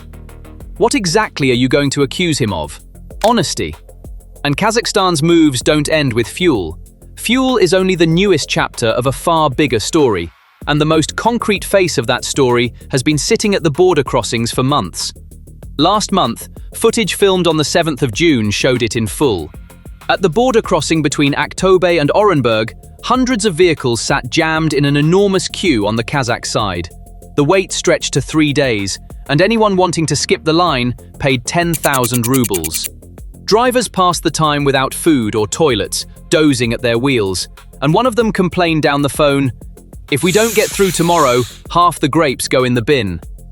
The official reason given for the queue said everything: increased customs controls and the fight against grey imports. So this was no glitch. It was the visible face of a siege that began in September 2025 and has run for 10 months. And behind it lies a quiet but devastating geostrategic chess game Kazakhstan is playing against Russia. Astana had already turned toward other directions, away from Russia. $117 billion in cooperation with Washington, a $25 billion package with Beijing under an eternal friendship treaty, and Turkish drones now being produced on Kazakh soil, all within the last 12 months. The fuel crisis is new, but the real blow is far older and far deeper. To understand this war, you first have to understand grey imports. When Western sanctions blocked Russia from buying electronics, chips, and drone parts directly, Moscow found a backdoor: Kazakhstan. As a member of the Eurasian Economic Union, Kazakhstan let Chinese goods through at low duty, and from there they were quietly forwarded into Russia. Drone components, semiconductors, batteries, all of it flowed along this route. Moscow turned a blind eye and even encouraged it. The survival of the war economy depended on it. Right after the Shanghai Cooperation Organization's September 2025 summit, Kazakh customs raised inspection rates on sensitive cargo to 99%. Why exactly then? According to BNE IntelliNews, Chinese businessmen had complained directly to Tokayev about rampant bribery at the border. So this wasn't merely a gesture toward the West, it was a restructuring that Beijing had no problem with either. Instead of being crushed between two great powers, Kazakhstan found a move that served both. The result was dramatic. A queue that began in September with 2,500 trucks hit 7,500 within a month, and 10,000 within 2. Kommersant and Medusa confirmed the figures. Some drivers had been waiting for 2 months. The border region had turned into a steel graveyard, stretching for kilometers and refusing to move. At this point, Putin was forced to admit it. Black imports were flowing across Russia's borders. He spoke with Tokayev and secured a promise of a solution. But the promise stayed a promise. 10 months on, the queues are still there. And Kazakhstan's answer is the same 3 words every time: we follow the rules. Those 3 words are the whole of Astana's strategy. Because Kazakhstan isn't declaring war on Russia, it's simply obeying the law. And that is precisely why Moscow has nothing it can do. More than that, Kazakhstan turned this temporary pressure into a permanent structure. It introduced new export licensing rules valid for at least a year. This is no longer a customs hiccup, it's a structural policy change. The back door didn't close temporarily, it closed for good. And nobody forced Astana to do it. It chose to. Behind the numbers are human stories, and those stories tell the real scale of this crisis far better than any figure. In Medusa's reporting, Irina, the wife of a driver from Irkutsk, describes it. A nightmare, vehicles parked everywhere, fights breaking out, no toilets, no food, money gone, debts piling up. After a week, her husband abandoned the truck and came home. His boss simply sent another driver. And what they were hauling was ordinary kitchenware, not sanctioned goods. The victims of this crisis aren't only smugglers, but ordinary people doing ordinary trade. The bribery mechanism is just as striking. According to Igor, a driver from Orenburg, only certain companies' trucks get through. Pay $700 and they don't even inspect you. Another driver has been stuck at the border for 47 days with a load of electronics. His clients have sued. The Kazakh journalist Gulnara Bajkanova reads what sits behind it. It looks like an anti-corruption purge, but it's actually a redistribution of power. We're watching, live, who gets to control this market. Her comment protects us from an easy illusion. Kazakhstan isn't doing this purely on principle. Who profits from the grey market is also being renegotiated. Pure heroism is rare in geopolitics. Movement usually begins when interest and principle happen to point the same way. Russia's new digital ID requirement deepened the crisis further. At the Zhaisan crossing, the queue reached 10 kilometers. Logistics firms lost contracts worth millions, perishable cargo went to waste. And the domino effect didn't stop at the border. In Armenia, drivers blocked the road, and those routing through Georgia were turned back. A crisis at a single border crossing shook the entire post-Soviet space. The most critical consequence of those truck queues is felt at the front, and it directly affects the course of the war in Ukraine. According to a Euromaidan press report, Kazakhstan's restrictions on dual-use exports are causing months of delay in Russia's weapons production lines. The affected systems are familiar ones: Lancet loitering munitions, Orlan reconnaissance drones, Shahed guidance modules, Caliber and Iskander missiles. The report's summary is stark. Every weapon that isn't produced is a weapon that isn't fired at Ukraine. Think about that again.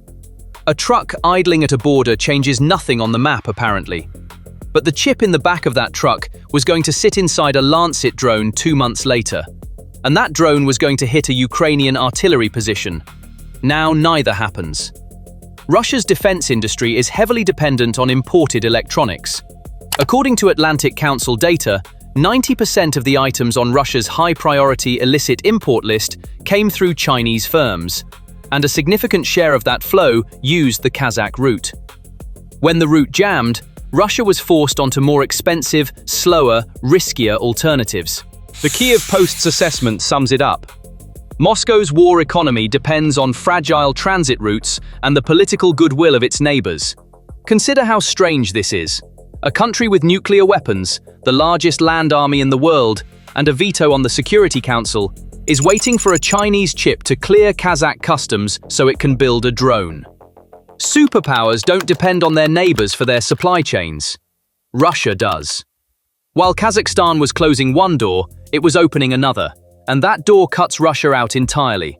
The Middle Corridor, formerly the Trans-Caspian International Transport Route, links China through Kazakhstan to the Caspian Sea, then on through Azerbaijan, Georgia, and Turkey to Europe. It bypasses Russia's Trans-Siberian line completely. The growth figures are the story. 800,000 tons moved in 2017, 4.5 million tons by 2024. In the first quarter of 2026, container rail traffic rose 34% year-on-year. The numbers are impressive, but the real message is strategic. The World Bank approved $846 million in guarantees. The target is 11 million tons a year by 2030. Tariffs run 25 to 30% below the Russian route. Kazakhstan's Aktau and Kuryk ports are being modernized, the Baku-Tbilisi-Kars railway strengthened, and the European Union openly backs the corridor as a Russia-free route. Energy points the same way. 80% of Kazakh oil still leaves via Novorossiysk, but the alternative line through Azerbaijan is growing fast, and strikes on Black Sea ports make Novorossiysk a little less reliable every month. Every Russian route that clogs is a new customer flowing into the Middle Corridor. And don't miss the real point here. Russia's power in this region never came from its army alone. Russia was strong because it was Central Asia's only door to the world. The oil flowed through a Russian pipe, the goods rolled on a Russian railway. Now a second door has opened beside it, and the second door is cheaper. What's more, Russia has no instrument to stop this corridor. It can't bomb it, can't sanction it, can't undercut it on price. For the first time in its history, it has to sit and watch a rival route. An empire ends the day it loses its monopoly. It ends while its tanks are still parked. A quick pause. If you've come this far, liking the video and dropping your thoughts below helps this analysis reach far more people. And if you're not subscribed, do that too. Because now we come to the hardest diplomatic slap Astana has delivered to Moscow. Kazakhstan's drift away from Russia isn't limited to logistics. The diplomatic dimension is every bit as sharp. Tokayev's Washington visit and White House meeting produced 29 agreements, $17 billion in direct value, a cumulative partnership of $117 billion. The content isn't a list, it's a message. $3.7 billion in AI and digital infrastructure, a break from Russian digital dependency. $1.1 billion in tungsten mining, feeding the West's critical minerals chain. $7 billion in Boeing aircraft. $2.5 billion in agricultural machinery. Beyond the numbers, the real data point is this. Kazakhstan-Russia trade fell 3.7%, while Kazakhstan-US trade rose 30%. And Tokayev tied Washington's transport initiative directly to the Middle Corridor, which means the United States is financing the route that cuts Russia out. The diplomatic edge is sharper still. Tokayev openly refused to recognize the Donetsk and Luhansk People's Republics, a serious break from post-Soviet solidarity. He keeps his distance inside the CSTO. At the very moment Russia needed it most, he declined to play the brotherhood card and shook hands at the White House instead. Every move tells Moscow the same thing. We are not your backyard anymore. Astana's other hand is in Beijing. Xi Jinping's visit to Astana and the second China-Central Asia summit ended with 5 leaders signing a Treaty of Eternal Good Neighborliness, Friendship and Cooperation. A $25 billion package, 12 cooperation documents, customs integration, transport corridors. And here history plays its little joke. OS first announced the Belt and Road Initiative back in 2013 at Nazarbayev University, in Astana. 13 years later, in that same city, an eternal friendship treaty is signed, and the biggest loser at that table is Russia, which wasn't even at it. Notice what happened. By cutting the grey import flow, Kazakhstan signaled compliance to the West and told Beijing, "I control this route." Beijing didn't object, because an orderly, auditable corridor that doesn't depend on Russia is more profitable for China too. So Kazakhstan's move works with China's blessing, against Russia's interest. Sitting down at the table in Washington, Beijing and Ankara all at once. Multi-vector policy doesn't cover that anymore. That is strategic autonomy. And now Moscow's most sensitive nerve, weapons. For 30 years, Kazakhstan's arms supplier was Russia. That era is ending. Kazakhstan and Turkey agreed on joint production of the Anka unmanned aerial vehicle on Kazakh soil, Anka's first production line abroad. Bayraktar TB2s had already been purchased earlier. A military intelligence protocol and an annual military cooperation plan have been signed. So Kazakhstan no longer flies Russian drones, it flies Turkish ones. And it doesn't just fly them, it builds them at home. In Istanbul, the defense industry chiefs of the Organization of Turkic States met for the first time. Azerbaijan proposed joint military exercises. Against Russia's CSTO, the Turkic world is building its own security architecture. And the reason isn't only political preference. The Caspian Policy Center's analysis states a brutal fact. A Russia without enough production capacity for its own army can no longer export weapons to its allies. So, as Kazakhstan drifts away, Russia can't even manufacture the goods it would need to pull it back. A power is losing its ally, and simultaneously losing the leverage to hold it. This is exactly what the unraveling of empires looks like. Quiet. Now let's hit the brakes, because a one-sided story fools the storyteller, not the audience. First, Kazakhstan is not innocent in this story. According to the Robert Lansing Institute, since 2022, Astana has been one of the central channels in Russia's sanctions evasion architecture. Drone components and dual-use parts flowed along this route for years. So today's sanctions compliance isn't a moral awakening, it's a recalculation of risk. Standing beside Russia no longer pays for what it costs. Second, Russia's hand is not empty. Eurasian Economic Union trade continues. Putin and Tokayev keep signing friendship declarations, and 80% of Kazakh oil still exits through a Russian port, meaning Moscow still holds a lever. Russia remains the region's largest military power, and it has dirtier tools available too. Political pressure through the Russian minority in the north, technical faults in oil transit, information operations. Astana's strategy is bold, but it is not risk-free. Third, and most importantly, Astana never says, "We are against Russia." Kazakhstan's strategy isn't confrontation, it's quiet erosion. And that is far more effective than a loud rupture, because Moscow doesn't even have a concrete target to be angry at. But the direction of the trend is beyond dispute, and Russia's economic power to reverse it is shrinking. Inflation has climbed to 14%, interest rates sit at 21%, the National Wealth Fund has melted from $113 billion to 55%, and growth has fallen from 4.5% to 1.5%. The whole desperation fits into one data point. Russia ships its own crude to Belarus, Belarus turns it into petrol, and Russia buys that same petrol back. What Kazakhstan has done fits into a single sentence. Without firing a shot, using nothing but truck queues and trade agreements, it slowed down Russia's war machine. While 10,000 trucks sat at the border, Lancet drone production slipped by months.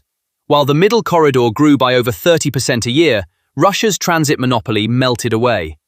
While deals worth $117 billion with Washington and $25 billion with Beijing were being signed, Moscow's claim to a backyard quietly collapsed. The Jamestown Foundation's judgment is perhaps the sharpest summary. Astana now sees Moscow less as an ally than as a potential threat. And here is the real lesson. Russia may be gaining ground at the front in this war, but at the same time it is losing something far more valuable: influence. Territory can be taken back. An ally's trust cannot. A web of dependency built over 40 years is coming apart in 3.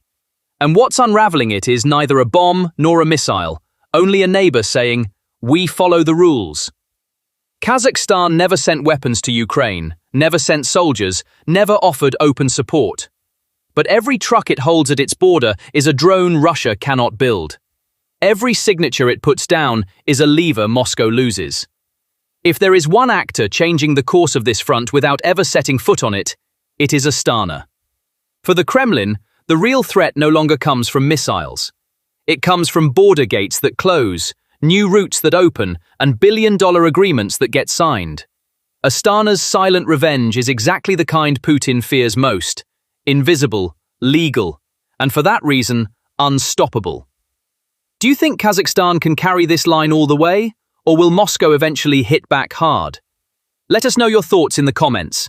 To stay up to date with PPR Global's exclusive war and geopolitical analyses, please subscribe to our channel and turn on notifications. Thank you for choosing us.